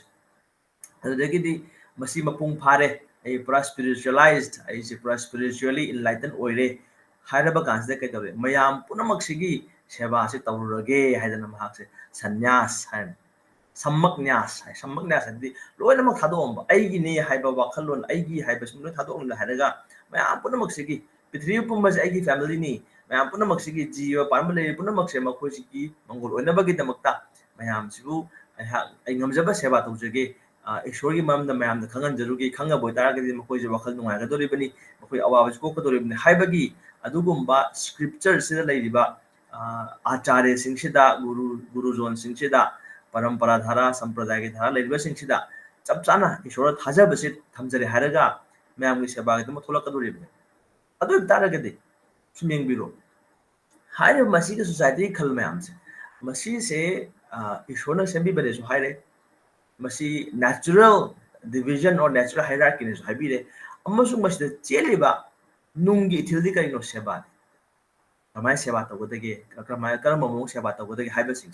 अदुना Koyna सेवा तौ हाइबसिमदि मियोयबना खक थानबा यादबा महाकी मसक ताइबा खुदम वरम हाइबा kana Koyna चिनी की मसक ताकबसे अथुमबदुनि अथुमबस याउद्रबा तागदि चिनी ओइद्रे अदुना अथुमबसना चिनी की धर्मनि है थादोक यादब मधु हेक धर्म हाइबदि मधु की मगुन से मधु की क्वालिटी से मसे याउदा मतमसिदा मागी मसक स्वाय मांगने existence to magi ki haitare existential recognition haidra ad masi se madu masak se tak pa yadra asman tawduna chini gi athum basi yawda badi chini oida bagum miyoy basina seba gi bhavana yawdra boy tara ga de seba gi wakhalon yawdra boy tara ga de miyoy bidi miyoy bo oidre magi dharma ngaktre ad dharma yawdra boy tara ga di nasagi athum yawdra boy tara ga chini oida tu main tawdana seba tawgi wakhas yawdra boy tara ga di मियोबद मियोब ओइद्रे हाबसिम लाखने अद मयाम के सेवा इहु मनुंगी सागना तगी मयाम SIM सेवा तोक माके तहुम तो हाइबा मसि तब इबसिना जेकी वर्ण आश्रम हाइबसि मनुंग लाखदोरिबा अदुगा आइजी हक्सांग नते आत्मनी हाइबगी मसि की चप चाबा अंडरस्टैंडिंग से मसि कोई स्पिरिचुअल अंडरस्टैंडिंग और स्पिरिचुअल एनलाइटनमेंट से मसि फंगजरबोइदी फंगबा कांदुददी मसी अखोना अहल के वालेते अंगांग के वालेते चही की मखा पोंदे ईश्वर कृपा तौलबदी मसी मी अमहता नुपा ओगे नुपे लोइनमक से मसी खंब याय मसी भाता जब याय अदुगे थाक लाब काददी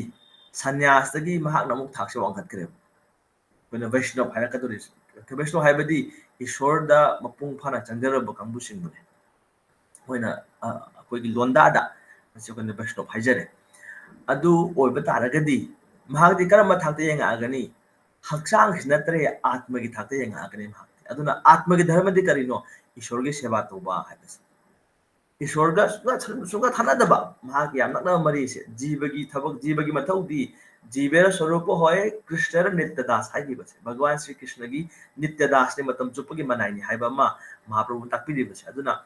ईश्वर सिना अहा की मतम चुप की ओइबा आइगी मास्टर नि आइगी इबुंगोनी ना सेवा संजगदौबनी अमसुंग तोरिबा सेवासने कइनो विदाउट एनी कंपल्सन मसदि याम नुंसिन तगदबा सेवाने मसे अदुना महा असिगुम सेवा तौजबसिना आइगी थौदांगनी अमदि ईश्वरसिना आइगी आइना महाकी नित्यदासनि महाकी मतम चुपगेबा ईश्वर की मनाइनी आइदी याम नुंसिना सेवा तौजगदबा मनाइनी अमसुंग इबुंगोसिना ईश्वरसिना आइगी याम नुंसिजबा आइगी मास्टरनि आइगी इबुंगोनि आइना सेवा संजब याबा ईश्वरनि हाइबसे मसी अंडरस्टैंडिंग लाखरनेबा मसी लाखपगास दे कइदौरे अमुकसु भगवान श्री कृष्ण भगवत गीता दा हाइबिदी ममई बांगसो जीव लोके जीव भूत सनातना जीव लेरिबा लोइनमक से इवन उ पाम्पी उचे कोया लेरिबा इंक्लूडिंग बैक्टीरिया माइक्रो ऑर्गेनिजम्स ते हौरगा ओको लोइनमक से ईश्वर की भगवान श्री कृष्ण के सरुप माक्तनी हाइबिदी ममई बांगसो आइगी सरुप माक्ता आइगी हाइबदी महा की मचा गात ओइरे अमसुंग आइना ईश्वरबु नुंसिजरबनिना महाकी सेवा तौजगेना खजरिबनिना ईश्वर की मचा ओइरिबा जीव पुनमक से मसीसु सोइदनमकी हाक सेवा तौनिगनी मसी एकोना भक्ति तौजबगी मसी की इमीडिएट मसी की हाइजबतारे मसी रिएक्शन हाइजबतारे मयाम पुनमक्सिबु आइगी नि हाइना खनंगमपसे आइगी नि हाइबे आइना मखोइसि कम हाइना फनबा आइना सिनसिगे मखोइदमक आइना करी मतेंग पांगबे आई कैपेसिटी के मनुंग सिदा आइना कई तौबा याय हाइबस यामना फेवरेबली मखोइगी मंगोल ओइनबगी दमकता अजुद मसी सेवा तौबा हाइबसिदा फहनिंगदना ममा पान मचाबु चैबा फुबो तौबसिसु मसी सेवा मखलमनि हाइबदी फहनिंगबदुना अजुद मसी नुंसिरबोइदि मदुसु याय अदि खुदमोन हारबा कांदा अखोइ भगवान श्री रामचंद्रना बोंदा लाखपा कांसिदा चित्रकूटतगी लाखमतमसिदा अखोइ सबरी हाइबा इमा थेंलगिबदु सबरी इमा से हनुबिनी याम हलोइरे इमा सिना इबुंगो श्री रामचंद्र की सेवा तौजनिंबा महा की गुरु श्री मातंग ऋषि मातंग मुनि सिना नंग सिदे रमु अखोइ चलगे मा अंगा कुशन पिंगा हरमनि इबुंगो रामचंद्र लाकनी अदुगा नंग सेवा तौजो को न हाइबिरमनि अद अंगांग पिसा पिंगा द मान गायरक पसी अहल ओइसनग्रे मख्वांग कोले इमा सबरी हनुरे अदुबु इबुंगो राम की सेवा तौगनी हाइबसे मसी अपामबसे मदिमा सुता थादोकजदे अराक मी खुदिमक लोइनमक सेवा तौई इबुंगो रामचंद्र इबुंगो लाखिगनी आई गुरुदेव हाइबिरम हाइदना नुंती यमना सेमगदोरेबनि मे आश्रम से सेंगदना खोतना लैसु थीदना खोतना हाइबदि मागी सेवागी इंटेंशन अदगी सेवागी भावना सोन हंदब तुम सेवा तौजगे हाइबसे नोंमदि इबुंगो श्री रामचंद्र से चंग लेंबिरकदोरेबनि माके मनाउ श्री लक्ष्मण गा लेंग पकानसिदा इमा सबरिसना हराउजदना इबुंगो रामचंद्र सिबु फम अमा थारग फमहली इचम चमदनी फगमा थार फमहंजरे हमसु जोरन सेवा फंजरे अदुगा इबुंगो दी थापना बोंद लाक्पिबनी सोयदना पुक लांबी दम लगनी करिगुममा चानबा थौरांग तौजगे हायदना माना थमजबा बोरोय मसे आश्रमदा पाना बोरोय नि हायदना माना इबुंगो रामचंद्र कपिदन कटप कांजे कैदौरे मसिबु थुम्मिबा जाला सिल्लिबा जाला कमान खंगनी येंगरी खंगमना दे अदुदि मसि अइना महाउ तंगगी यंगे हायदना याम नुंगसिना बोरोय आममते इमा सबरिसना चेचेगा महाउ तंगगी येंबा कान असिनबा मसि याम थुमदबा मयामना नाकन थमगे हायरगा सिमरे थुमेना सिमबदि मसि ममुन फायना हायबदुना इबुगो मसि याम हाउरे मसिमदन फंगबियु हायन कटकदोरे नियम मतुंगदि मसे लालिबनि हायबा माग लुखाकनि लुखाक तो कमायना भगवान कतोरिबनि अदो मागी सेवा तौरनिंगमदुगी मागी नुंसीबदुना मागी प्रेमदुना हेनमनबदुना इबुंगो रामचंद्रना इमा सबरिना कटलिबदो मदु यामना हाउना यामना पाम चांबी इबुंगो चाबिदिबनि अदु मसे सेवागी तौ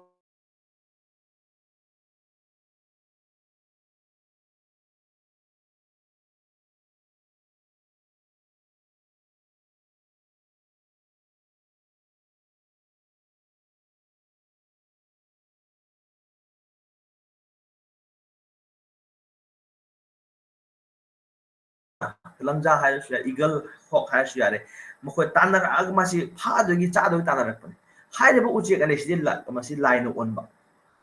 अखोयगी देवदासना ओनबनि महाराज सिबी सिगी मागी कथोपसि मै चांगिंग तौरुसि हायदना लापा कांसिदा नसाई खुनु मजासे पासिलागा इनिंथौ आइगी थवाइ जमदो कनबियुगा बा हाजरपा कांसिदि मसे खुनु खरंग अचौ पासिलागा माना हाय इनिंथौ आइजे कुइरे चारक्तबा आइगी चिंजाकनी मसीगी कनो खुनुसे अदुना मसी अंगोन पिबिरो आई चाजगे आई चाद्रबो तारगदि आई थवाइ थाबा तारे अदु कांदना महाराज सिबिसना हायरि खुनुसि अंगोन चंजरकले अदुना महाकिदि आइना महाक कनबिबदि आइगी इथौ ओइरे अदुना मादि हापिलगनु ना हाय अदुना फरे इनिंथौ आइसु इनिंथौगी प्रजानी आइना कमदौबा आइजु चादबो कुइरे आइदि कई चागनी ना हारिबा कांसिदा महाराज सिबिसना खा खल्ले हारगा फरे फरे अदु तारगदि आइगी हक्सांग सिदगी सदोंगसे मसीगा खुनुजिगा लुम्बा मानबा चांगदो मदुनगोन पीदगे हायदना शेर फलासे खुनुजि थांगले अदु मा नाकनमदना मागी हक्सांग सिदा उनसा मा सदोंगसे काग हापुरे हापा कांसिदा लाइन सिनबनिना खुनुजिना सुम लुम लैरब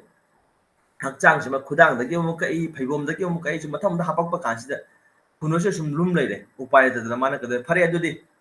आई काखलगे शेर फलासिदा हायदना मा मसम काखलबा कांसिदा खुनुजिगा मागा लुम मानगरी मानरबा कांसिदा महाराज सिबिन हायरे फरे अदु तारगदि आइजे सोंगु सिंजा कोबिरो चाथोकपिरो हाय अदु कांदरा मखोय खुनुदुने अदिगी हायरिबा कलंजा उमाय बिमखोय सिसु लाइगी मसक लौरे हायरगा नंगी चांगिंग तौबनी नंसे माय पाकलेन हायरमबगी वारि फ्ले मसिदा चेलेबे इचेलदि करिनो मयाम सिगी तोला तारबा मसिंग ngमजन मसाना मसाबु कनबा ngमजद्रबा मसागी मतेंग पाम ngमजद्रबा मयाम सिगी सेवा तौगदबनी हायबिस अमगना मुखाय अखोयना मसिना श्रीमद् भागवतम थेंगना वारिनी महाराज रंती देव हायदना रंती देव से महाकी इमुंग मनुंग मागी सागना तै मसा मसु लोयना पुल्लगा मसे था चुपना मसे मतम चपचा मतम से हायबा ngमजद्रे थामु हायरसि मदुगुम नखोयसे ईश्वरगी भक्ति फंगनबने मो चरा हेंजबनी एकादशी व्रत तौ को तौसिदा अदुदा नोंगमदि महाना चरा से हेलबा हेलगा मसी मथंगे नुमिसिदा चरा से हेनबसी मसी लोइरे अदुना मागी लुक फंगदबगी मतम से ओइना मयाम असेम गीदा कइदा हौरगा मथे लुको지 फसना सेमगा मा पुजरे अमदे भगवान श्री कृष्ण कचरे कल्लगा बदि प्रसादि से माना खुंजरा गेन तौ फंदरप कांसिदा मुखोइसि तसै ब्राह्मण मलाय ꯑꯩꯁꯦ ꯀꯔꯤꯝ ꯆꯥꯔꯛꯇ꯭ꯔꯤ ꯑꯩꯁꯦ ꯆꯥꯅꯕ ꯈꯛꯇ ꯄꯤꯕꯤꯌꯨ ꯍꯥꯏꯕ ꯀꯥꯟꯗ ꯐꯤꯂꯝ ꯁꯦꯝ ꯂꯪꯈꯤꯕꯤꯔꯣ ꯇꯧꯔꯒ ꯃꯍꯥꯛꯅ ꯄꯨꯈꯝꯁꯤ ꯂꯩꯔꯤꯕ ꯃꯍꯥꯛꯀꯤ ꯄ꯭ꯔꯁꯥꯗꯤꯁꯦ ꯃꯁꯤ ꯇꯪꯈꯥꯏ ꯑꯃ ꯃꯉꯣꯟꯗ ꯄꯤꯖꯔꯦ ꯑꯗ ꯃꯍꯥꯛꯁꯦ ꯆꯥꯔ ꯆꯠꯈ꯭ꯔꯦ ꯑꯃꯨꯛ ꯆꯥꯒꯦ ꯇꯧꯕ ꯀꯥꯟꯁꯤꯗ ꯌꯥꯇ꯭ꯔꯤꯛ ꯑꯃ ꯂꯥꯛꯑꯦ ꯂꯝ ꯀꯣꯏꯕ ꯃꯤ ꯑꯃ ꯃꯍꯥꯛꯁꯤꯗ ꯁꯨꯃꯥꯏꯅ ꯑꯩꯁꯦ ꯙꯥꯝ ꯆꯠꯆꯕꯅꯤ ꯑꯩꯁꯦ ꯀꯔꯤꯝ ꯆꯥꯗ꯭ꯔꯦ ꯍꯥꯏꯕ ꯀꯥꯟꯗ ꯐꯔꯦ ꯐꯔꯦꯅ ꯃꯥꯒꯤ ꯂꯦꯝꯍꯧꯔꯤꯕ ꯇꯪꯈꯥꯏꯗꯨꯒꯤ ꯇꯪꯈꯥꯏꯃꯨꯛ ꯄꯤꯖꯈ꯭ꯔꯦ ꯃꯗꯨꯒꯤ ꯃꯇꯨꯡꯁꯤꯗ ꯑꯃꯨꯛ ꯃꯍꯥꯛꯅ ꯆꯥꯒꯦ ꯇꯧꯕ ꯀꯥꯟꯁꯤꯗ ꯁꯨꯗ꯭ꯔ ꯑꯃ ꯂꯥꯛꯑꯦ ꯍꯥꯏ ꯁꯨꯗ꯭ꯔꯁꯤ ꯃꯍꯥꯛꯁꯤ ꯍꯨꯏ ꯃꯌꯥꯝ ꯂꯣꯏꯅꯔꯒ ꯃꯍꯥꯛꯅ ꯑꯃꯨꯛ ꯍꯥꯏꯔꯦ ꯏꯅꯤꯡꯊꯧ ꯀꯨꯏꯔꯦ ꯑꯩꯍꯥꯛꯁꯦ ꯆꯥꯅ ꯐꯪꯉꯛꯇꯕꯁꯦ ꯑꯩꯒ ꯑꯩꯒꯤ ꯍꯨꯏꯁꯤꯡꯁꯦ ꯃꯈꯣꯏꯁꯦ ꯂꯣꯏꯅ ꯑꯩꯈꯣꯏ ꯆꯔꯥ ꯍꯦꯜꯂꯤꯌꯦ ꯑꯗꯨ ꯀꯔꯤꯒꯨꯝꯕ ꯑꯃꯗ ꯎꯄꯥꯏ ꯇꯧꯕꯤꯌꯨꯀꯕ ꯍꯥꯏꯕ ꯀꯥꯟꯁꯤꯗ ꯃꯍꯥꯛ ꯄꯨꯈꯝꯗ ꯂꯦꯝꯍꯧꯔꯤꯕ ꯁꯔꯨꯛ 3 ꯊꯣꯛꯄꯒꯤ ꯑꯃꯗꯨ ꯃꯗꯨꯁꯨ ꯄꯤꯖꯊꯣꯛꯈ꯭ꯔꯦ ꯑꯗ ꯃꯍꯥꯛꯅ ꯀꯩꯗꯧꯔꯦ ꯏꯁꯤꯡ ꯈꯖꯤꯛ ꯊꯛꯑꯒ ꯏꯃꯨꯡ ꯃꯅꯨꯡ ꯃꯌꯥꯝ ꯏꯁꯤꯡ ꯊꯛꯑꯒ ꯃꯈꯣꯏꯁꯦ ꯅꯨꯃꯤꯠꯇꯨ ꯂꯦꯜꯂꯁꯤꯗꯅ ꯃꯈꯣꯏ ꯑꯗꯨꯃꯥꯏꯅ ꯌꯥꯅꯔꯦ ꯌꯥꯅꯕ ꯀꯥꯟꯗ ꯀꯩꯗꯧꯔꯦ ꯃꯈꯣꯏ ꯍꯧꯖꯤꯛꯀꯤ ꯂꯥꯛꯏꯕ ꯃꯈꯣꯏ ꯑꯍꯨꯝꯗꯨꯗꯤ ꯀꯩꯗꯧꯔꯦ ꯃꯈꯣꯏꯁꯦ ꯕ꯭ꯔꯍ꯭ꯃ ꯁꯤꯕ ꯏꯟꯗ꯭ꯔ ꯃꯈꯣꯏ ꯂꯣꯏꯅꯃꯛ ꯂꯣꯏ ꯊꯣꯛꯂꯛꯀꯗꯧꯔꯤꯕꯅꯤ ꯃꯍꯥꯛꯀꯤ ꯆꯥꯡꯌꯦꯡ ꯇꯧꯕꯅꯤ ꯍꯥꯏꯗꯅ ꯑꯗꯨꯅ ꯑꯁꯤꯒꯨꯝꯕ ꯋꯥꯔꯤ ꯃꯌꯥꯝꯁꯦ ꯑꯩꯈꯣꯏꯅ ꯁꯥꯁꯇ꯭ꯔꯗ ꯄꯨꯔꯥꯟꯗ ꯂꯩꯔꯤꯕ ꯃꯌꯥꯝꯁꯤꯗ ꯊꯦꯡꯅꯔꯤꯕꯁꯤ ꯀꯔꯤꯒꯤꯅꯣ ꯍꯥꯏꯕ ꯀꯥꯟꯁꯤꯗ ꯁꯥꯁꯇ꯭ꯔ ꯍꯥꯏꯔꯤꯕꯁꯤꯗꯤ ꯁꯃꯥꯖꯁꯤꯕꯨ ꯑꯐꯕ ꯃꯥꯏꯀꯩꯗ ꯑꯐꯕ ꯂꯝꯕꯤꯗ ꯂꯝꯖꯤꯡꯅꯕ ꯄꯤꯕꯤꯔꯤꯕ ꯑꯩꯈꯣꯏꯒꯤ ꯀꯩ ꯍꯥꯏꯇꯥꯔꯦ ꯂꯝꯖꯤꯡ ꯄꯊꯥꯞ ꯍꯥꯏꯖꯕ ꯇꯥꯔꯦ ꯃꯥꯒꯤ ꯄ꯭ꯔꯤꯟꯁꯤꯄꯜꯁꯤꯡꯁꯦ ꯀꯃꯥꯏꯅ ꯆꯠꯀꯗꯒꯦ ꯍꯥꯏꯕꯁꯤꯡꯁꯦ ꯑꯗꯨꯅ ꯃꯁꯤ ꯊꯦꯡꯅꯖꯕꯁꯤꯡꯁꯤꯗ ꯑꯩꯈꯣꯏꯅ ꯂꯧꯁꯤꯟꯖꯕ ꯌꯥꯕꯁꯤ ꯀꯩꯅꯣ ꯍꯥꯏꯕ ꯀꯥꯟꯗ ꯁꯦꯕꯥ ꯇꯧꯕꯁꯤꯗꯤ ꯑꯩꯈꯣꯏꯒ ꯁꯨꯝ ꯁꯥꯒꯣꯟꯅꯔꯒ ꯂꯩꯔꯒꯗꯕ ꯑꯗꯨꯒꯨꯝꯕ ꯏꯊꯧꯗꯥꯡꯅꯤ ꯃꯁꯤꯃꯗꯤ ꯊꯥꯗꯣꯛꯄꯈꯛ ꯌꯥꯗꯕ ꯑꯗꯨꯅ ꯑꯩꯈꯣꯏꯅ ꯑꯥꯠꯃꯒꯤ ꯊꯥꯛꯇ ꯂꯥꯛꯑꯕ ꯀꯥꯟꯗꯗꯤ ꯏꯁꯣꯔꯒꯤ ꯁꯦꯕꯥ ꯇꯧꯔꯦ ꯏꯁꯣꯔ ꯁꯦꯕꯥ ꯇꯧꯒꯗꯕꯅꯤ ꯑꯃꯗꯤ ꯏꯁꯣꯔ ꯁꯦꯕꯥ ꯇꯧꯕ ꯍꯥꯏꯕꯁꯤꯗ ꯏꯁꯣꯔ ꯅꯨꯡꯁꯤꯔꯕ ꯑꯣꯏꯇꯥꯔꯒꯗꯤ ꯖꯤꯕ ꯄꯥꯟꯕ ꯂꯣꯏꯅꯃꯛ ꯅꯨꯡꯁꯤꯔꯦ ꯃꯌꯥꯝꯁꯤꯕꯨ ꯀꯔꯝꯍꯥꯏꯅ ꯇꯧꯗꯅ ꯅꯈꯣꯏꯁꯨ ꯏꯁꯣꯔꯒ ꯅꯛꯅꯧꯅꯦ ꯏꯁꯣꯔ ꯍꯥꯏꯕꯁꯤ ꯀꯥꯎꯕ ꯌꯥꯗꯦ ꯚꯒꯋꯥꯟ ꯍꯥꯏꯕꯁꯤ ꯀꯥꯎꯕ ꯌꯥꯗꯦ ꯃꯁꯤ ꯍꯥꯏꯔꯤꯕ ꯃꯌꯥꯝ ꯃꯁꯤ ꯏꯜꯂꯒ ꯑꯩꯈꯣꯏꯁꯦ ꯄꯨꯟꯁꯤꯁꯦ ꯃꯥꯏ ꯄꯥꯛꯀꯗꯧꯔꯤꯕꯅꯤ ꯍꯥꯏꯕꯅꯆꯤꯡꯕꯁꯤꯡꯁꯦ ꯃꯈꯣꯏꯗ ꯃꯌꯥꯝꯗ ꯈꯪꯍꯟꯕꯤꯕ ꯇꯥꯛꯄꯤꯕ ꯃꯁꯤ ꯈꯪꯉꯕ ꯑꯣꯏꯇꯥꯔꯒꯗꯤ ꯃꯌꯥꯝꯁꯤꯒꯤ ꯑꯋꯥꯕꯁꯤ ꯀꯣꯛꯑꯒꯅꯤ ꯃꯌꯥꯝꯁꯤꯅ ꯑꯩꯈꯣꯏ ꯃꯥꯒꯤ ꯇꯧꯔꯤꯕ ꯊꯕꯛꯁꯤꯗ ꯃꯥꯏ ꯄꯥꯛꯑꯒꯅꯤ ꯍꯥꯏꯕꯒꯤ ꯋꯥꯈꯜꯂꯣꯟꯁꯦ ꯑꯃ ꯌꯥꯝ ꯆꯥꯎꯅ ꯄꯨꯕꯤꯔꯤ ꯑꯗꯨꯕꯨ ꯃꯁꯤꯗ ꯌꯥꯝꯅ ꯂꯨꯕ ꯑꯃꯅ ꯑꯩꯈꯣꯏꯅ ꯇꯧꯔꯤꯕ ꯁꯦꯕꯥꯁꯤꯗ ꯊꯕꯛ ꯑꯃ ꯇꯧꯖꯔꯦ ꯁꯦꯕꯥ ꯑꯃ ꯇꯧꯖꯔꯦ ꯃꯁꯤꯗ ꯆꯦꯜꯂꯤꯕ ꯑꯩꯒꯤ ꯄꯨꯛꯅꯤꯡꯗ ꯂꯩꯔꯤꯕ ꯏꯊꯤꯜꯁꯦ ꯑꯩꯒꯤ ꯀꯩ ꯍꯥꯏꯇꯥꯔꯦ ꯑꯩꯒꯤ ꯄꯔꯄꯁꯁꯦ ꯁꯦꯕꯥ ꯇꯧꯔꯤꯕꯗꯨꯒꯤ ꯄꯔꯄꯁꯁꯦ ꯀꯔꯤꯅꯣ ꯍꯥꯏꯕꯁꯤꯃꯁꯨ ꯑꯩꯈꯣꯏꯅ ꯈꯪꯗꯕ ꯌꯥꯗꯕ ꯑꯃ ꯃꯁꯤ ꯑꯩꯈꯣꯏꯅ ꯚꯒꯋꯠ ꯒꯤꯇꯥ ꯊꯦꯡꯅꯖꯩ ꯃꯁꯤ ꯑꯩꯍꯥꯛ ꯇꯦꯟꯇꯛꯅ ꯑꯗꯨꯝ ꯄꯟꯖꯔꯒꯦ ꯑꯩꯈꯣꯏ ꯚꯒꯋꯠ ꯒꯤꯇꯥꯒꯤ 16 ꯆꯦꯞꯇꯔꯁꯤꯗ ꯃꯁꯤꯗ ꯑꯩꯈꯣꯏ ꯗꯤꯚꯥꯏꯟ ꯑꯦꯟड ꯗꯦꯃꯣꯅꯤꯌꯛ ꯅꯦꯆꯔ ꯍꯥꯏꯗꯅ ꯑꯃ ꯌꯥꯎꯔꯤ ꯑꯩꯈꯣꯏ ꯂꯥꯏꯔꯩꯕꯥꯛꯀꯤ ꯑꯣꯏꯕ ꯅꯠꯇ꯭ꯔꯒ ꯗꯦꯕꯇꯥꯁꯤꯡꯒꯤ ꯑꯣꯏꯕ ꯑꯗꯨꯒ ꯃꯥꯒꯤ ꯃꯒꯨꯟ ꯆꯦꯟꯕ ꯑꯃꯁꯨꯡ ꯍꯤꯡꯁꯥ ꯌꯥꯏꯇꯝꯕꯒꯤ ꯃꯒꯨꯟ ꯆꯦꯟꯕ ꯍꯥꯏꯗꯅ ꯑꯗꯨꯗ ꯑꯩꯈꯣꯏꯅ ꯁꯦꯕꯥ ꯇꯧꯕꯕꯨꯗꯤ ꯌꯥꯏ ꯇꯧꯕꯁꯤꯗ ꯑꯩꯁꯦ ꯌꯥꯝꯅ ꯐꯖꯕ ꯌꯥꯝꯅ ꯃꯦꯡꯕ ꯑꯗꯨꯒꯨꯝꯕ ꯄꯨꯛꯅꯤꯡꯒꯤ ꯏꯊꯤꯜꯁꯤꯗ ꯁꯦꯕꯥꯁꯦ ꯇꯧꯖꯒꯗꯧꯔꯤꯕ꯭ꯔꯥ ꯅꯠꯇ꯭ꯔꯒ ꯇꯐꯦꯡ ꯇꯐꯥꯏ ꯇꯧꯗꯅ ꯑꯗꯒꯤ ꯀꯩ ꯍꯥꯏꯇꯥꯔꯦ ꯌꯥꯝꯅ ꯄꯨꯛꯅꯤꯡꯒꯁꯦ ꯀꯩ ꯍꯥꯏꯒꯅꯤ ꯌꯥꯝ ꯃꯁꯤꯗ ꯃꯣꯠꯁꯜꯂꯦ ꯍꯥꯏꯔꯒ ꯑꯗꯨꯒꯨꯝꯕ ꯑꯩꯒꯤ ꯃꯤꯉꯣꯟꯗꯒ ꯊꯃꯣꯏꯒꯁꯦ ꯌꯥꯝ ꯅꯥꯍꯟꯕ ꯑꯗꯨꯒꯨꯝꯕ ꯃꯑꯣꯡꯗ ꯇꯧꯒꯗꯧꯔꯤꯕ꯭ꯔꯥ ꯍꯥꯏꯕꯁꯦ ꯑꯩꯈꯣꯏꯅ ꯈꯪꯖꯕ ꯑꯃ ꯆꯪꯉꯤ ꯑꯗꯨꯅ ꯃꯁꯤ 16 ꯆꯦꯞꯇꯔꯁꯤꯗꯗꯤ ꯍꯥꯏꯕꯤꯕꯁꯦ ꯑꯩꯈꯣꯏꯅ ꯗꯤꯚꯥꯏꯟ ꯅꯦꯆꯔ ꯍꯥꯏꯔꯛꯄ ꯀꯥꯟꯁꯤꯗ ꯑꯩꯈꯣꯏꯒꯤ ꯌꯥꯝꯅ ꯐꯖꯕ ꯈꯥꯡꯕ ꯀꯟꯕ ꯏꯪ ꯇꯞꯄ ꯑꯗꯒꯤ ꯃꯤꯒꯤ ꯐꯅꯕ ꯈꯟꯕ ꯑꯃꯁꯨꯡ ꯂꯧꯊꯣꯛ ꯂꯩꯇꯕ ꯑꯁꯤꯅꯆꯤꯡꯕ ꯃꯒꯨꯟ ꯃꯌꯥꯝꯁꯦ ꯃꯁꯤ ꯃꯊꯪ ꯍꯥꯏꯕꯤꯔꯤ ꯑꯗꯨꯒ ꯍꯤꯡꯆꯥꯏꯇ ꯃꯒꯨꯟꯁꯤꯅ ꯀꯔꯤꯅꯣ ꯑꯩ ꯃꯉꯥꯏꯔꯦ ꯑꯩꯅ ꯇꯧꯔꯤꯕꯁꯤ ꯃꯁꯤꯅ ꯈ꯭ꯋꯥꯏ ꯐꯔꯕꯅꯤ ꯃꯌꯥꯝꯁꯦ ꯑꯩꯅ ꯇꯧꯔꯤꯕꯁꯤ ꯃꯁꯤꯒꯤ ꯑꯩꯅ ꯇꯧꯔꯤꯕꯁꯤꯅ ꯃꯌꯥꯝꯅ ꯑꯩ ꯃꯁꯛ ꯈꯪꯕ ꯑꯣꯏꯗꯣꯔꯤꯕꯅꯤ ꯍꯥꯏꯕꯅꯆꯤꯡꯕ ꯑꯁꯤ ꯇꯧꯕ ꯃꯔꯛꯁꯤꯗ ꯑꯩꯅ ꯀꯔꯝꯕ ꯃꯥꯏꯀꯩꯗ ꯑꯩꯁꯦ ꯆꯠꯀꯗꯒꯦ ꯍꯥꯏꯕꯁꯤꯃ ꯑꯩꯈꯣꯏꯅ ꯈꯟꯗꯕ ꯌꯥꯗꯕ ꯃꯇꯥꯡ ꯑꯃꯁꯨ ꯌꯥꯎꯔꯤ ꯑꯗꯨꯗ ꯑꯩꯈꯣই ꯑꯃꯨꯛꯁꯨ ꯃꯁꯤ ꯌꯥꯝ ꯇꯦꯟꯅ ꯍꯥꯏꯖꯔꯒꯦ 13 ꯁꯨꯕ ꯆꯦꯞꯇꯔꯁꯦ ꯚꯒꯋꯠ ꯒꯤꯇꯥꯒꯤ ꯃꯁꯤꯗꯩꯁꯤꯗ ꯑꯩꯈꯣꯏꯅ ꯁꯦꯕꯥꯁꯤ ꯃꯁꯤꯗꯗꯤ ꯑꯩ ꯁꯨꯃꯥꯏꯅ ꯄꯟꯖꯒꯦ ꯁꯦꯀ꯭ꯔꯤꯐꯥꯏꯁ ꯇꯧꯕ ꯃꯌꯥꯝꯒꯤꯗꯃꯛꯇ ꯁꯦꯀ꯭ꯔꯤꯐꯥꯏꯁ ꯇꯧꯊꯣꯛꯄ ꯑꯗꯨꯗꯒꯤ ꯃꯁꯤ ꯁꯦꯀ꯭ꯔꯤꯐꯥꯏꯁ ꯇꯧꯕꯁꯤꯗ ꯀꯔꯝꯕ ꯁꯦꯕꯥ ꯇꯧꯒꯦ ꯍꯥꯏꯔꯒꯗꯤ ꯑꯩ ꯁꯦꯀ꯭ꯔꯤꯐꯥꯏꯁ ꯈꯔ ꯆꯪꯉꯤ ꯃꯌꯥꯝꯒꯤꯗꯃꯛ ꯀꯠꯊꯣꯔꯛꯄ ꯍꯥꯏꯕꯁꯤ ꯑꯩꯒꯤ ꯃꯇꯝꯒꯤ ꯁꯦꯀ꯭ꯔꯤꯐꯥꯏꯁ ꯇꯧꯒꯦꯔꯥ ꯑꯩꯒꯤ ꯂꯩꯖꯔꯤꯕ ꯑꯩꯒꯤ ꯔꯤꯁꯣꯔꯁꯁꯦ ꯁꯦꯀ꯭ꯔꯤꯐꯥꯏꯁ ꯇꯧꯒꯦꯔꯥ ꯇꯧꯔꯤꯕ ꯁꯦꯀ꯭ꯔꯤꯐꯥꯏꯁꯁꯤꯗ ꯃꯁꯤ ꯀꯔꯝꯕ ꯃꯑꯣꯡꯗ ꯇꯧꯒꯗꯕꯅꯣ ꯍꯥꯏ ꯑꯩꯒꯤ ꯌꯥꯝꯅ ꯄꯔꯐꯦꯛ ꯑꯣꯏꯅꯕꯒꯤꯗꯃꯛꯇ ꯃꯁꯤꯗ 13 ꯁꯨꯕꯒꯤ ꯆꯦꯞꯇꯔꯁꯤꯗ 17 ꯆꯦꯞꯇꯔ ꯚꯒꯋꯠ ꯒꯤꯇꯥꯒꯤ ꯃꯁꯤ 11 ꯁꯨꯕ ꯁ꯭ꯂꯣꯛꯁꯤꯗ ꯍꯥꯏꯔꯤꯌꯦ ꯑꯐꯂꯥ ꯀꯥꯡꯁꯤ ꯚꯤꯔꯌꯒ꯭ꯌꯣ ꯕꯤꯙꯤꯗꯤꯁꯇꯣ ꯌ ꯏꯖ්ꯖते यस्तव्यम एवेति मनः समाधाय स सात्विकः सात्विक होइबा goodness passion and ignorance है ignorance से कई कोई केम खंगरो अंगावबगी फियम ने मसले दोरि ignorance की मोड से अदना को ignorance से काखला कदवन है rajas हाइबदी intense greed and desire ने अदु यफम होइबा याम कराम चाउबा अपाम याम लेबा अदना मोन शांति जी क्या करना फंगदी है मसिगी वांगमदा सात्विका और goodness ना enlightened with knowledge ज्ञान की मंगा मसिना मसे सागोनबा अदुना माना कई तौगदबनो कई तौगदबनो हाइबो सबसाना खंगबा अदुना अखोय यामद्रबदा सात्विक ओइबा और मोड ऑफ गुडनेस लेगदबने हाय अदुना मसे गुडनेस लेगदे कमाइन तौरनी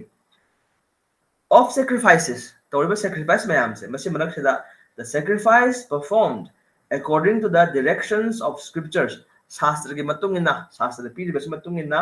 अमदी तभम थोप इथौदांग नी हदना खलगा तौ मिन इकाय खुनबिरे कने खुनबिरोय मान ngang A ngang te nungai te habagi wa am yaudabida masidi ai to hom thokpani ai mateng pang mase to hom thokpani haina to gudabase as a matter of duty amasung by those who desire no reward tawriba sacrifice ki matung na makana gom na ai mon masigi amu ai mon reward am bibira kani ai madu results mai na phangani haibagi wakhal si yaudab to hom thokpani asi aduda dum wakhal penthok jaga tawbase मसिबुना goodness त लेबा कौरे मसाय सात्विक ओइरे हाइबसिने अनि सुबदा try थो सुब श्लोक से क्या हाइदिबा अभिसंधायतु फलम दंभार्थम अपि चैव यत् इज्जते भरत श्रेष्ठ तम यज्ञम विद्धि राजसम but the sacrifice performed for some material benefit करिगुम्बा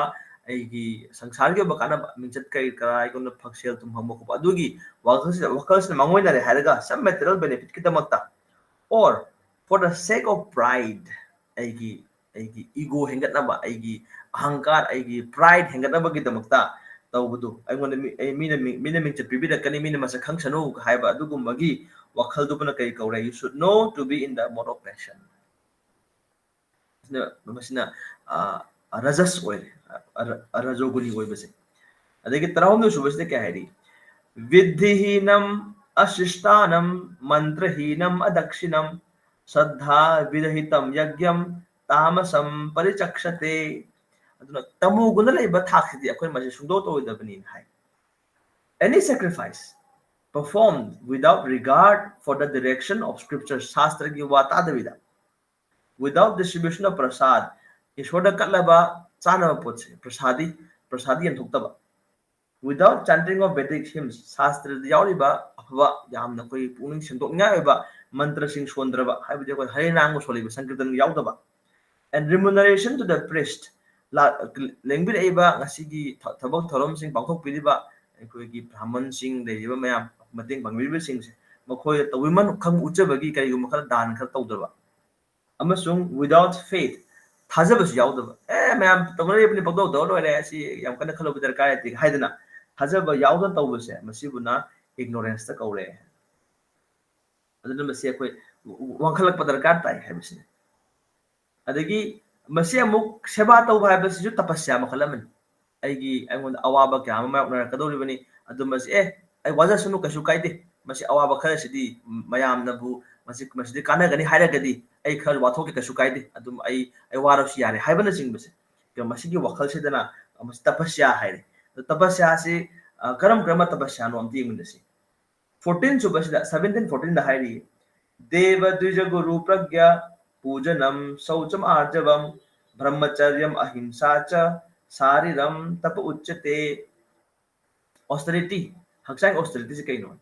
consists in the worship of the supreme lord ईश्वर बु पूजा तौजबा ईश्वर बु खुरुमजबा अमदि ब्राह्मण सिंग लेरिबा ब्राह्मण हाइबदि ईश्वर मसखंग कांगबु हाइबनि अमसु गुरु ओजा गुरु सिंबु खुरुमजबा अमदि इथक थोंबा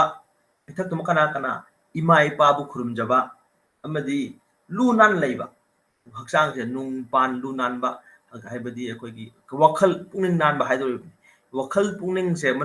मपान के नानबसे इरुजथोगा यारे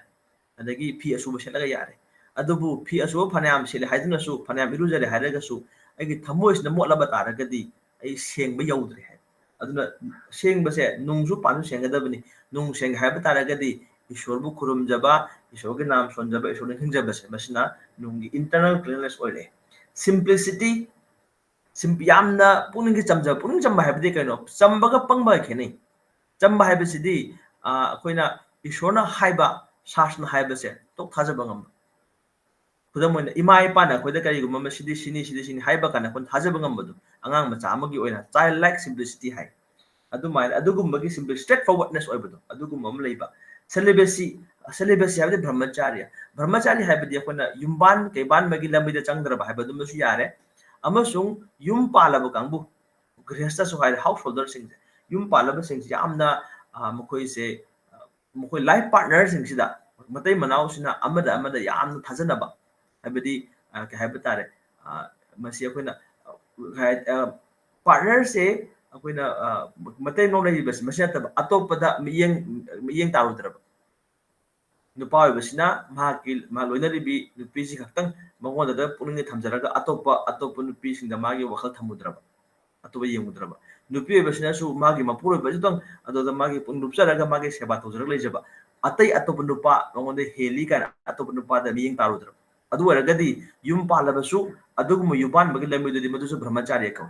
mako ju grehsta brahmacharya hadin asumai na puning haibadi yamna sengna leibase andagi non violence ahingsa yaudab asigumba wa singse masina akoigi tapasya ai honajabase thabak toribadu da asumai leigadabani haibi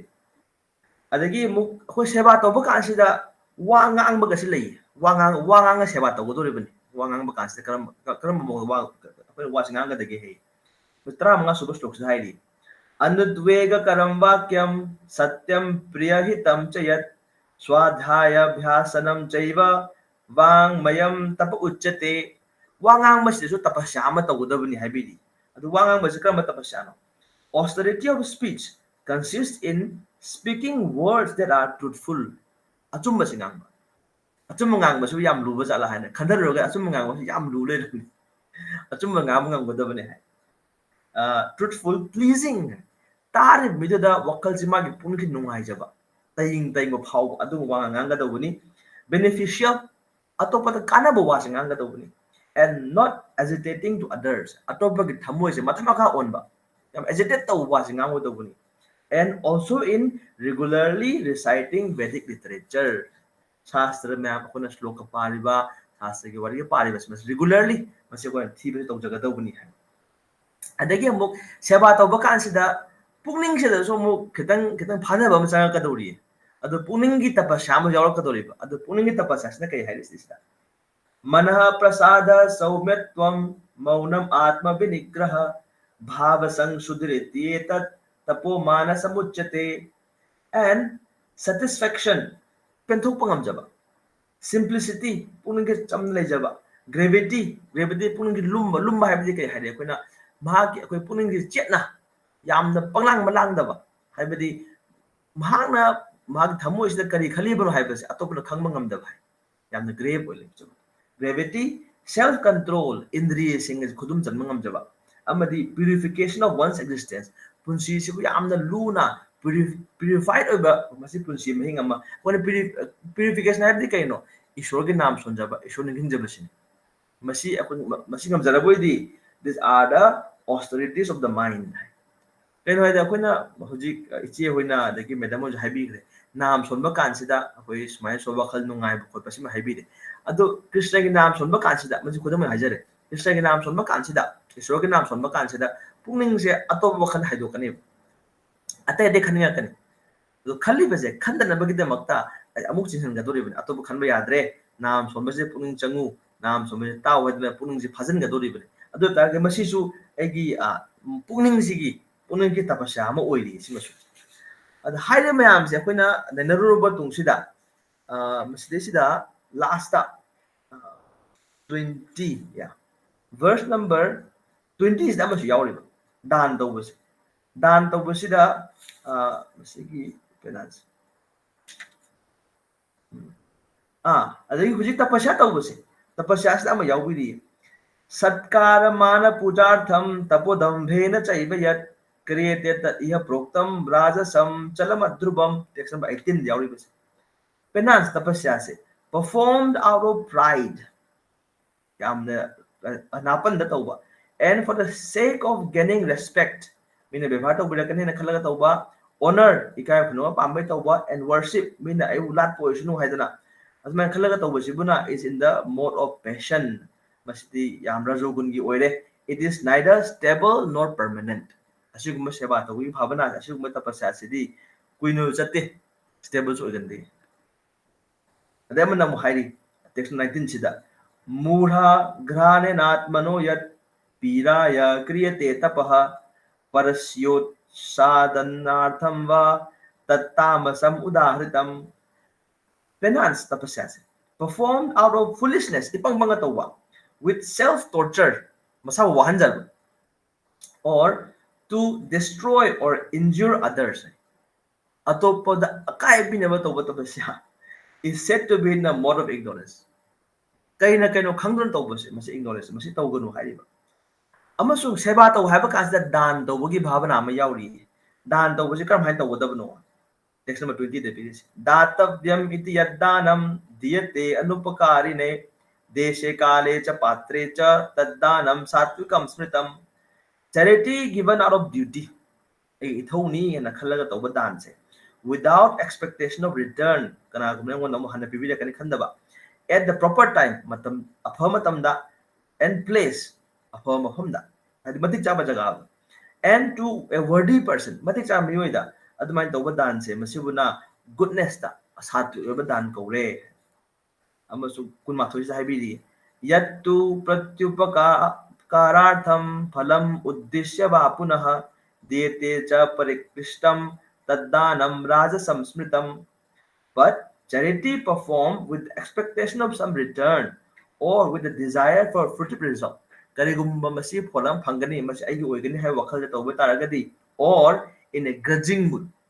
sounding ba me tahu tahu ndam simon tahon le ka hai is said to be charity in the mode of passion rajoguna tawba kaure tamuguna la kari wadi ba masi kun thoisida adesha kale cha yat danam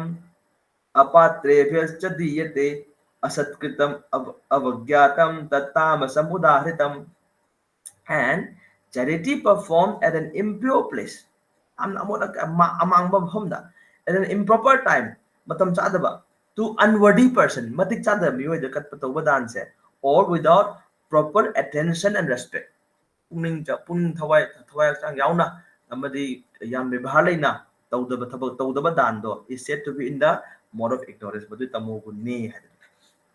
hari mayam se koida khangna bagi damakta masi bhagwan na koida takpi rei bane ba amadi hari ba sigi tapasya dan mayam se dan tapasya amasung yagya hai sacrifice charity and penance masi ahum je kai do bagi damakta no masi tawri ba se ishona penbi gani ko hai bagi wakhal do tawdabani hai bagi wam habidi aduga 17 suba adhyay se ki last sloks yam phasawa am habi se 28 subha sida asadhaya hutam dattam tapas taptam kritam chayat asaditi uchyate partha nachatat preteno iha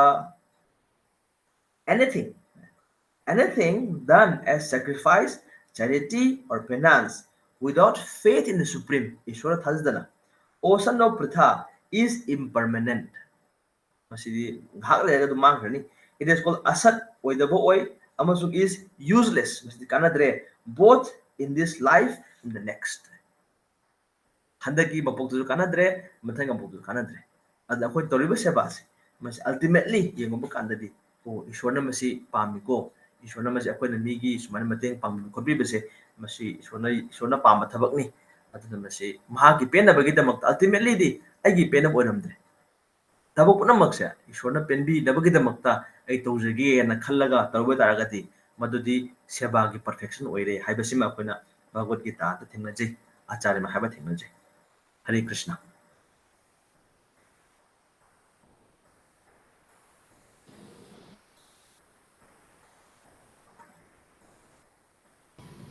Hare Krishna ngai asana takti kre aduga aina sumasi ki sattvic rajasic tamasic haiba gunse mati aina su aigi note da akoi masi maramda naina se na khalambasi yamna reference puthokpiraga ngasi muk hena kitang gyan ta jare dubu hena su muka angin balejari adu miyoiba amadone koina gunzi harakpa kanda in one person it is possible that you could see both sattvic and tamasic or rajasic depending on how they behave in different scenarios. Isi mai sumaina hai miyo khudimak yam phajaba hangni miyo khudimak every human being mi khudimak sida masi gun ahum se sagona legani ahum habdi akoi leriba jagat se whole material world se masi gun ahum se sabani masi dagi tholokpani hadana aduna haire masi gi sattvic rajasic tamasic se adum legadoribne in this material world aduna masi ahum se kaidawi haibada they are always competing for supremacy. Sometimes sattvic is more prominent. Then rajas and tamas are in the background. Sometimes rajas is prominent and sometimes tamas is prominent. As masi akoi mi ama khaktang na marak ta akoi na same situation da he apna sounding ba pharok pa adagi itan da phawba adai khara matam yam activity yam taning ba pharok pa adai puning ga ing ba phawba zaman situation sida adu masi je akoi da haire masi gi mod ahum masi sanar even have adu akoi na awareness se hela kanda de aise masi gi gunzi puthor en haira kanda akoi na adu awareness to hela kanda di akoi gi reflective power se hela kanda then we can think about changing ourselves if we want to. Aduna masi sumaina haiji akoi na tamu guna leragadi tamasik oiragadi kaine kainom ta khangaro is like mad person adu ya tumse lagan bi ma'am tori ma'am se adagi rajasik oiragana desire hanmandana ba greed hanmandana ma se sandi sumong phangaroi si pame tole adagi sattvic oiragadi ma se gyan je phajan dai rabena he is already happy in his situation ur kai lo bas khanga doi ne ba adubu sattva nungai ragadi ma se sattva dagi wana kan ga tre magi nungai jabadu ai nungai jari haraga sum lagi dole ai sima dar nungai dan dar nungai sima nungai haraga isoro samda se ma se itau tawra roi machine ba koi gi mode of goodness ki pata base ahum se masi material oi bani na akoi bu masi gi pokpa si bagi lang se masa sum phar thamba Bhagwan Krishna haji kai hari even sattva gun se gi wan ka khalo Vaishnava ki gun se Vaishnava ki haidra ko adun yeah tamasic rajasic sattvic gun hum se masi di material ni masi gi wan ka khalo spiritualize your existence hai adu ba na shuddha sattva hai or mode of pure goodness hai adu hai pure goodness la khaba kan dadi tamogun rajogun adagi satogun se machine ma da sokpa ngamdre beshuddha sattva la ga de sa mai competition do home competition tu wa man lan gre bene ma se stable do ere steady ore adu mashi wa pa se isro ga samna kan do ere hai okay so I'm going to be very very frank so please forgive me if I offend you or anybody Sidaisda akoina ngasagi am sena tapi bagi thakachari ko Ramanujan am sikhaire ko koi se jiki atma gi ai se body natte ai atma ni body sina ai gin aina maina khala agadi that is a different level adu the level si yaudriba hai tare ko akoina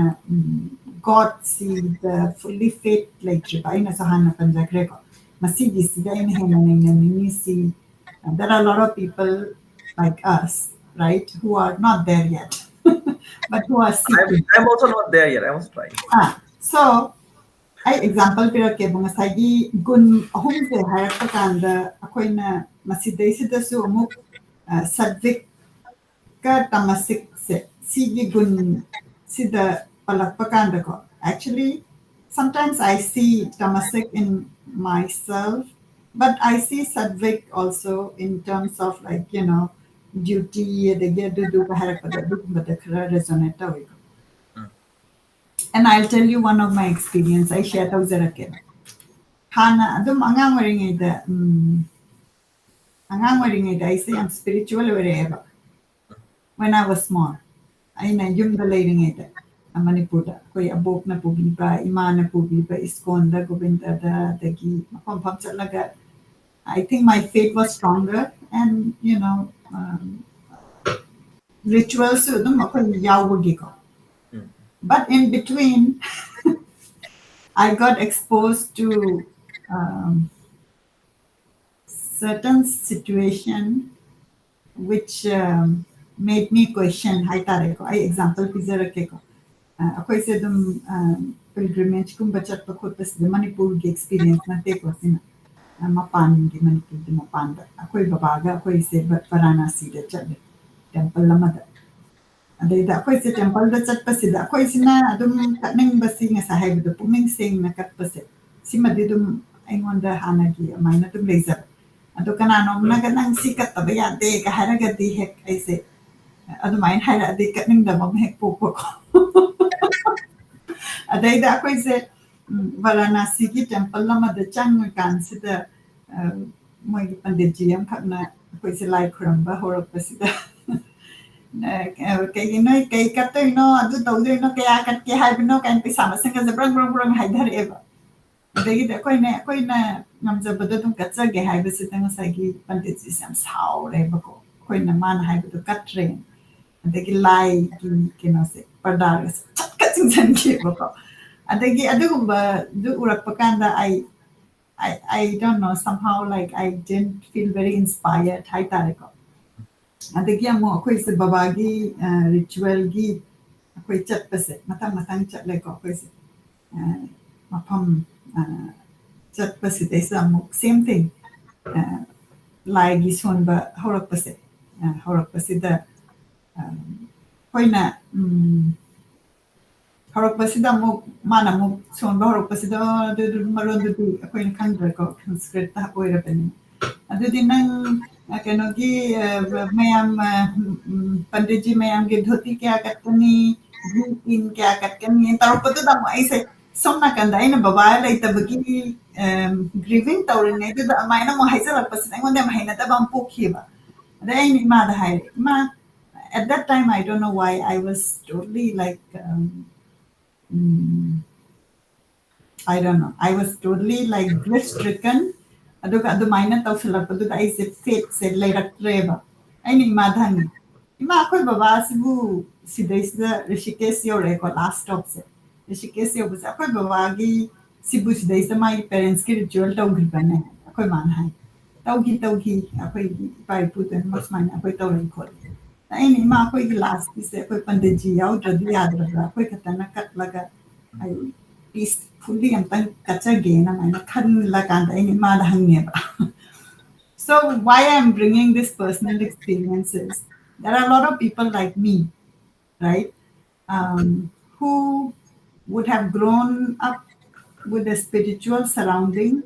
but sigumba mayam si kunaro kanda talak pa yaw ba hay tare adu nang taptok pa adu gumba yaw ba si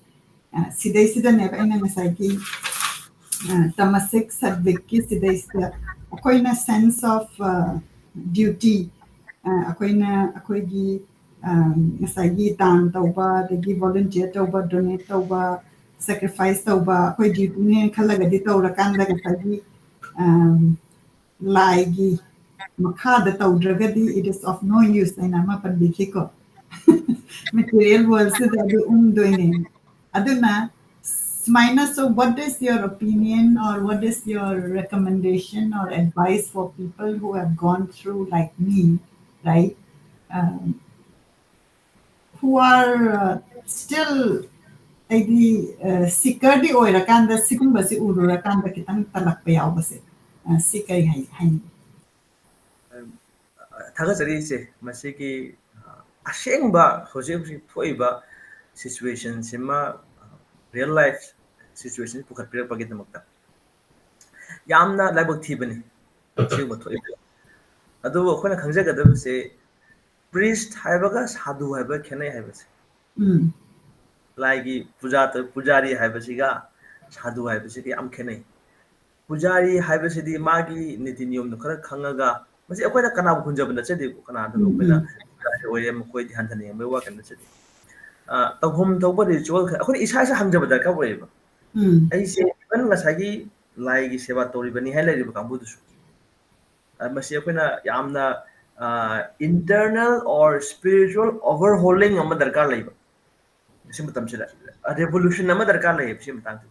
ꯑꯗꯨꯅ ꯁ꯭ꯔꯤꯃꯗ ꯚꯥꯒꯋꯇꯝꯁꯦ ꯍꯧꯔꯛꯄ ꯀꯥꯟꯁꯤꯗ ꯌꯥꯝ ꯐꯖꯕ ꯃꯁꯤ ꯋꯥꯍꯩꯁꯦ ꯍꯥꯏꯕꯤꯔꯤ this scripture is meant for bringing a revolution in the lives of misguided people of this age hai aduna masi akoina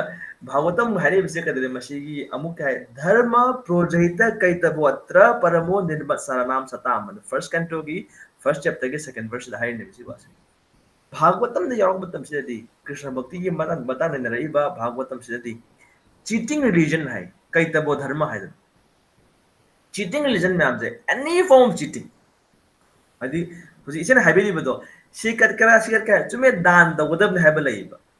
दान तगदि मपुंग फादे highway आइकी appreciation उलम highway ने दान द चल ओइबसे अदा एप्रिसिएशन उलम हाइस ए दान तगदब नि असुक तगद या धारा करे मदरे दान ओइत्रे अदा मसी हाइबसे अदा मसी अवम हागने मसी cheating ने हम ngamjabaduna ngamdawsunu ngamjabaduna yam tawsunu ngamdabaduna ma tawsunu akoina bible da wari ma thengnabani masi matang sida jesus christ na nupa nupi or male nupi ma sina ma yam lairaba mana kai gumba singnung macham ja yon jaraga mai no mo samna nupa manga tanjare khulasi nupa manga tan basida mana magi nupa manga se kachare adagi amana yam chaw business ma yam chaw priest oiba mana kadawre मागेदी थागे income से thousands and lakhs लाई बने था सिदा माना क्या कले लुपा लिसिंग तरा कले अदुदी येंग बता लगदी इन monetary value नसागी नुपी हनुबी इमान न कली बदु कृष्ण त्रे हाबी यारे पावा खतन अमदना लुपा लाख कले अज माना हेले हाजने जीसस क्राइस्ट कई हाईगी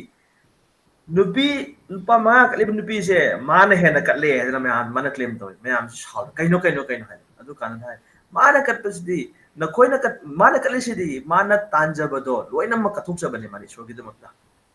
नोइना कलिदी नंगी लेजावबदो लोइमक थमहौरगा अहेन खर कटपनी ईश्वरन मदु पामदे कनोसी वाज बाइबल यावरिन है अदु हाय मसिग एसेंस मैम जे को लखोल येगुब कालरे कदवरे ईश्वर खोरम भाबि नसाइ चिन हाबि याम इंगना चिकना याम पीसफुली हाइदि एकोदा फजनन सुमाइन तरो नुंगसिना ताकपि तंबिरगा अतुमाने कल्लबो तारगदि then everybody will appreciate spiritual life asigumba priest sing asigumba brahman sing leitaba nate lei koi tum masi handa moi jangnai koi chapa kanda dum moji panda hai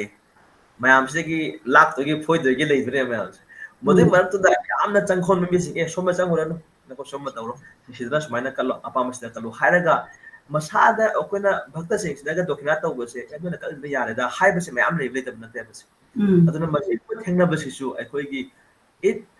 it depends on one's good fortune ai gi kana se ai khara afaba ai laiba amos darkar leiba aduna mujing thank you aduna mas ai thengna what ai experience ama bibi ni shona su aduna पण असिगुम से क्या है तारे भागवतम देगी श्रीमद् भागवतम देगी all kinds of cheating religion मसी लोन मग पुरोजहिता है प्रकृष्ट रूपेण उज्जिता है बरे सुमजिना पारगा फतब से लोम सिदोक्रम अदुना खोइन मसे हजि हाइबा भगवत गीता ने नरेबा भागवतम ने नरेबा तागदब से असेंग साधु से तो उनजगे असेंग खुदम हाइबा कना खोइना डॉक्टर मना चबा काना सु अफबा doctor Una पामजैदन mamang da khoi madam na wari ma di ki ba hospital da laik ba kan da doctor no hai ba ka da yam nungai ba phawi hai ba da kum ba afaba doctor thi ha da gadi magi qualification kaino kaino kon han jing sumai tau dala afaba sadhu afaba koi gi brahman afaba priest karino kai tau ha bi ko na khara khangjin ba su darkar oi aduna masi gi damak da khoina ke hai gani mi khudi makan na khoi masi khangu chiu hai bu du gi di khudong chawji phangdaba yai aduna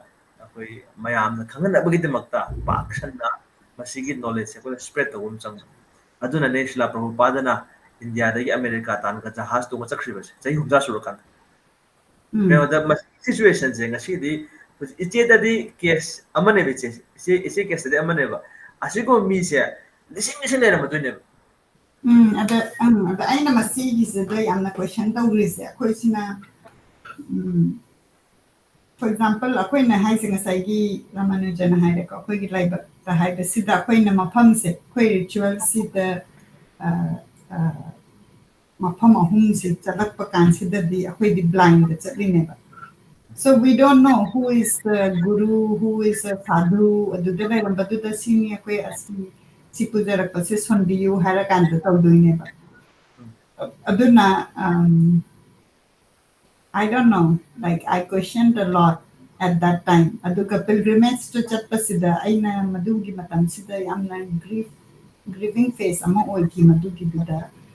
aduga akoi mana na yamna nizabagi aina akoi magi I think my spirituality, my mother plays a very important role. Kayginoga imagi bhakti da aina imagi tawbada aina smaina changjarakpanina khajai ko aina di. Adaida akoi magi chatlaga aina di dum o kain tawraga aduda ganga ga luppase hamba lukkibane baduda.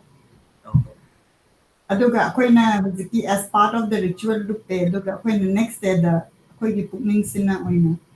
Mandagi sunrise angang sing pura kanda koina ganga sida koina looking bagi power ever. So we did it on our own and it was a very awesome experience.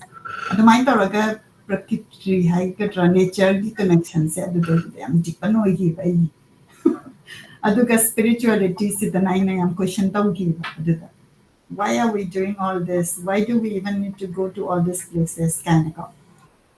aduga adugi si thamgraba matungda khoi madi tum ma spiritual se changa ga ina khoi madi bhakti da khoi mana pamsabadu tum ai tum iskon da su lak padara manu jaga tum kene adagi lot of things are there aduga mu handak ki si tana mu khoi ma sina su mu chingchalak pana mana engon da phone tara ga wa hai gi bam le adudagi mu chingchalak hai ta aduna akoina ki spiritual conversations when horakanda going inward ki journey sida haisa batare ko ziki gunnya se tarokpa sida akoina tawri basi even if you see some sattvic nature in you right like nang mayam ki seva tawraga su akoigi spirituality se kana tawraga dinga sagi earthly material sida dum unga legani hapneba so then I feel it's akoina hena naina basi hena changbra ina khale de tamasik koi basi na karino rajasik sina kaino sattvic ki gunse si sina akoina phase 1 hypertareko phase 1 hybide akoina atma next phase koite atma ni aduga adugi level du da lactring da si gun ahum si phasana khangaga akoina sattvic oibasida oina oirapasina phaba oibra natraga what is your recommendation like how do you approach the knowledge masi je smayan thamjege akoina artificially chongbadi yada basigi pot orani ga hana aduma yeah aduna mase basically horpa kandadi we require some minimum amount of knowledge in the case aina pamse karino habna ching aigi punsigi goal je kaino habna ching ba aduga akoi masi mayam sidagi yamna natural oil process ti sai jina krishna gi naam sunbiri bud people ko bitori mayam se ishwar gi naam sunba kaside because god or ishwar haba kaside mahakti he is completely spiritual sai gi mahak se gun ahum se material nature se gi mahakti mabung mon hai magna master ni adu material nature se magi servant oi dibne servitor aduna ai masi gun mayam se di krishna da sopang am da aduma tawdana akoina su ishwar ga mari de na boidi adi if we create some connection and the easiest process is to remember or chant his name maki naam masi any dharma da any ishwar gi ming amet oi be adu sonjara boy taragadi akoi thamna da isingna paktabadu ising leijaragasу adwain tawdan haiba material nature sina khod sokpa ngamde haiba wasmus lei aduna koi masidi hawrabodi haijiribadu isrogi nam sonjaba haibase masidi hawjaraboi taragadi then it is a very natural process because mana haiba effect mayams punsigi maji unwanted effect mayams masidi wan khalna bagi damakta aduga loyo loyana afaba association thamjaba haiba sigumba koigi ai fatab lambi sangjararoige afabasi oijarage haiba adenga se haiba sigum lambi sida advance oiraba miyoisi makoi siga sanga tawjaraboi taragadi then our own advancement becomes like very fast or very effective haiba ta aduga aidi ngasai akoina gun sida akoina koi handaki conflict se koi conflict thokpa sida me am chongthopi re ko koi gi sacrifice to biba the duty ne na khallaga mana awaba tawo me am seba tawa adu de mana aina seba tawisi aidi expectation like the seba tawba su ui adu ka ngasai ge rajasic oiba gi sudum thingna jai aidi mayam da show ina utpa natragana shi tawralti aidi mun begani ka haise sigumba su dum kunun ya da masidais da koina gyan oina leina bana ngasigi session se dadi am phajana di naina bire ko adu su koi starting hai ga dra hena naina ba masigi gun ahum si tanga mathangi session da naina ni ba ma pha aidi akoi duar akoi namna oh mi ma da sigun de uraga de sin na koi self awareness hen katna bahai tare ko aidi akoi na ya sumana ai mal thacha sumana haiba muslei tamu gun di phatte tamu ignorance am phatte ignorance di madi kai tonoi kai dor khangde da magi tungi punchi se magi future si amna jana bleak o results aduna tamu gun lei do soruk pudi tumjil laga sumjil laga gamen ta da ngai masi koina drug ka sasunna na adagi thai chai da mayam toksil laga yamna fazda mongda punsi lengna soruk pudi better you come to rajogun hai sai how bo khai tawra ai si madai tawda yade ai sumai ai ka tawda ba yade khai bas mingjet phangi honara kasu at least that is better mi khudi maksi madugi thak se kona khudak ta sai gi ai satwi ka lebi ngamde yaru hai bas ma chintara kana hai adu tamu gunna le daw soruk pudi phumangna raga lega daw soruk pudi kai tawnoi kai dor haraga khoi khoi manipur na haraga hapu hana chelaga le daw soruk pudi kana ma tawro active kana ma tawro da moinaga mayam na sida isinau sing yam sing ke chel mayam naga chongthop prek tar leba ne tawri bas hai taw thom do batha sigi se khadi matang batam chana ne basidi emergency ne extreme case extreme situation demands for extreme measures hai adu kamsla ai benem si se aduga akoina adubu sidagi sena wangam leiri ko hai mayam to wi masam phare yam kamsam bani adubu sidagi na khara wangam leiri madaru wang khatlabu taragadi akoina pamjari ba result se yamna phajana yamna li mase akoina phangba yagani hai amasung tum goi ba result immediate swama hi ba tab tum goi ba result haragadi we have to at least act on the akoi thinking process maji kita akoina satwik oina goodness da ko taragadi mayam se properly mayam lead to ngam ka doine chongthok pire bati mayam chongthok pire leadership phaba chang mayam phanaba tungi punsi huji mayam thokpire mayam sigi tungi punsi kari oiga dage hayeng dungna mayam sigi family le yaw pa yai masa thu le pa yai kari lumba adai ahalam sigi seba tungunin ba adu mami la pi ba yai adu matam du da kanama mongda kam hain tora ko sa kadagi aigi wakhal preng se kamai khanga da haibra chingba sing se mkhoi leader sing asu oibiba afaba leader chang adu kadi mayam si punsi le mango do re kada tara kadi akoina sum rajogun ga tamugun si masigi ching haina ba sum leiragadi mamang thana chakhin base akoji panduri adana masigi kena wangbam leiri ko haibas masigum mamko mayam se khangan bi lagadi then we can have a very good result yeah So I think our next session, like if you can, little bit more expand on these 3 gun, and then I also read about food, satvik oiba food,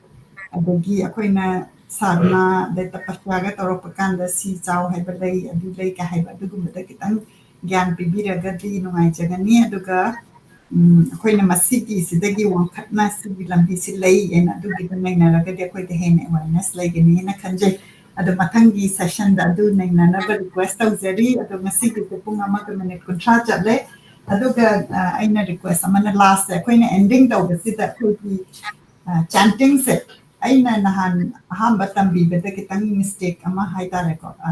ꯑꯩꯅ ꯑꯗꯨꯝ ꯔꯥꯃꯥꯅꯨꯖꯅ ꯁꯣꯟꯕꯗ ꯁꯣꯟꯃꯤꯟꯅꯈ꯭ꯔꯦꯕ ꯑꯗ ꯑꯩꯅ ꯄꯥꯝꯖꯔꯤꯁꯤꯅ ꯑꯃꯨꯛ ꯔꯥꯃꯥꯅꯨꯖꯟꯅ ꯀꯃꯥꯏꯅ ꯁꯣꯟꯒꯦ ꯑꯩꯁꯦ ꯇꯥꯔꯀꯥꯟꯗ ꯑꯩꯅ repeat ꯇꯧꯖꯔꯛꯀꯦꯕ ꯁꯣ date ꯋꯦ ꯑꯥꯏ feel ꯑꯥꯏ M steel learning ꯑꯗꯣ ꯑꯩꯈꯣꯏ ꯉꯁꯤꯒꯤꯁꯤ ꯉꯁꯥꯏꯒꯤ 9ꯂ 8ꯂ ꯑꯗꯨ ꯈꯤꯇꯪ ꯁꯣꯜꯂꯒ ꯂꯣꯏꯁꯟꯃꯤꯟꯅꯁꯦ ꯑꯩꯈꯣꯏꯒꯤ ꯁꯣꯁꯦ ꯑꯩꯅ ꯍꯥꯟꯅ ꯁꯣꯟꯗꯣꯛꯑꯒꯦ ꯑꯩꯅ ꯍꯥꯟꯅ ꯁꯣꯟꯗꯣꯛꯑꯒꯦ ꯔꯥꯃꯥꯅꯨꯖꯟꯅ ꯁꯣꯟꯕꯤꯔꯣ ꯑꯗꯨꯒ ꯑꯩꯒ ꯏꯃꯥꯒꯅ ꯔꯤꯄꯤꯠ ꯇꯧꯖꯔꯛꯀꯦ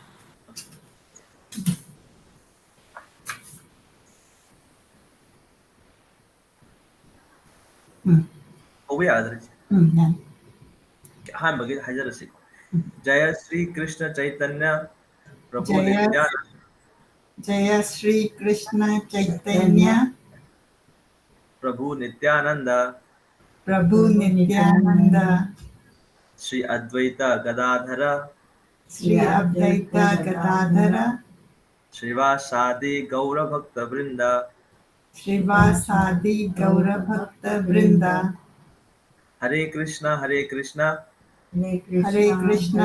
कृष्णा कृष्णा कृष्णा हरे हरे कृष्णा कृष्णा हरे हरे हरे राम हरे राम हरे राम हरे राम राम राम हरे हरे राम राम हरे हरे हरे कृष्णा हरे कृष्णा हरे कृष्णा हरे कृष्णा कृष्णा कृष्णा हरे हरे कृष्णा कृष्णा हरे हरे हरे राम हरे राम हरे राम हरे राम राम राम हरे हरे राम राम हरे हरे हरे कृष्णा कृष्णा कृष्णा हरे हरे हरे कृष्णा कृष्णा कृष्णा हरे हरे हरे राम राम राम हरे हरे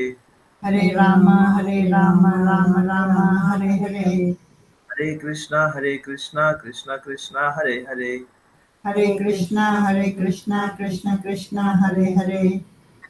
हरे राम राम राम हरे हरे हरे राम राम राम हरे हरे हरे कृष्णा कृष्णा कृष्णा हरे हरे हरे कृष्णा कृष्णा कृष्णा हरे हरे हरे राम राम राम हरे हरे हरे राम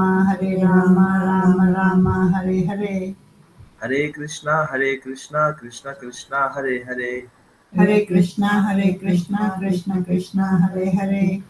हरे राम राम राम हरे हरे हरे राम राम राम हरे हरे आई पुलप समझ कोई से हरे कृष्णा कृष्णा कृष्णा हरे हरे हरे राम राम राम हरे हरे हरे कृष्णा कृष्णा कृष्णा हरे हरे हरे राम राम राम हरे हरे हरे कृष्णा कृष्णा हरे हरे हरे राम राम राम हरे हरे हरे कृष्णा कृष्णा कृष्णा हरे हरे हरे राम राम राम हरे हरे याद से अकोई प्रोनाउंसिएशन से तुम याई को याई चुम्मे अदु जे सुमाइना सोनमा तमसे ने हुई अकोइना प्रैक्टिस सेशन दरी याम थुनो सोनबे आदब अदे ngasai sina habi bedo prohopana somari yam thui habi bedo version ne basigi habi abi matam da thuno son khibne prohopada na masigi slower version ma lei yam nungai ba ma madu iche da ai share tau jarake madu mp3 file ada ko sonba kaja sum khaga solaba kanda tam tam ma speed khala kane ba hare krishna hare hare hare ram ram ram hare sigi space yam nungai ba speed ne sigi ma rhythm ji pura adu fa ai gi breathing su ma se maintain tau ani nam sonba kaja pranayam su oi yoga su oi Actually, me, I did Ramanujana happy meet Pangto Haina. I not over the days and meet with Salagan. I want that. Kaisu kaide. Adu kemta kaide. Adagi amana last question the sea chanting the beats manung the hapaga taudoira na tragana adum manung the Manung hapa. Akwai masi khause. Khause da sumaina khudom bi thindokam yaw Oh, masi. okay. Sida. Suma khudom bisa ban thamagani aduga manung sida aigi bit pai deba. Aduna hana akwai bit pai ro. Magi ka hobam pai ro kazana. Kasi pai daga nan hasan bigro. Ado khudom bi thindokiro. Tumung hapo sambiro. Adi kasi. Aduga manung duda dum kena toraga machado feel tora pada khang doine ba. Oh, masi one kena loire. Okay, aina mapanda puthoga tauba. Aina hey akoy manan madukhonga sokani na main haiba. Section loin. Okay, so we'll try that. So thank you so much. Mathangi session da akoy among Nigeria yung biriba puna magnasu chanting akoy na tamjari ba si tawbining ba nau ba igumba chanting taw tamba samay na tambining nga kasi so ito na message taw biro akoy lang na dyan akoy tamating pambigani akoy yan tambigani masiharaga nga sige dilo sinjarage mathangi spiritual conversation da so ito na tune in taw biro naman dyan bukurum jari. Thank you so much. Imabuso kurum jari. Kuna makukurum jari, bungo jari, magawa ng Joran Bushu ay at yung jari hanan.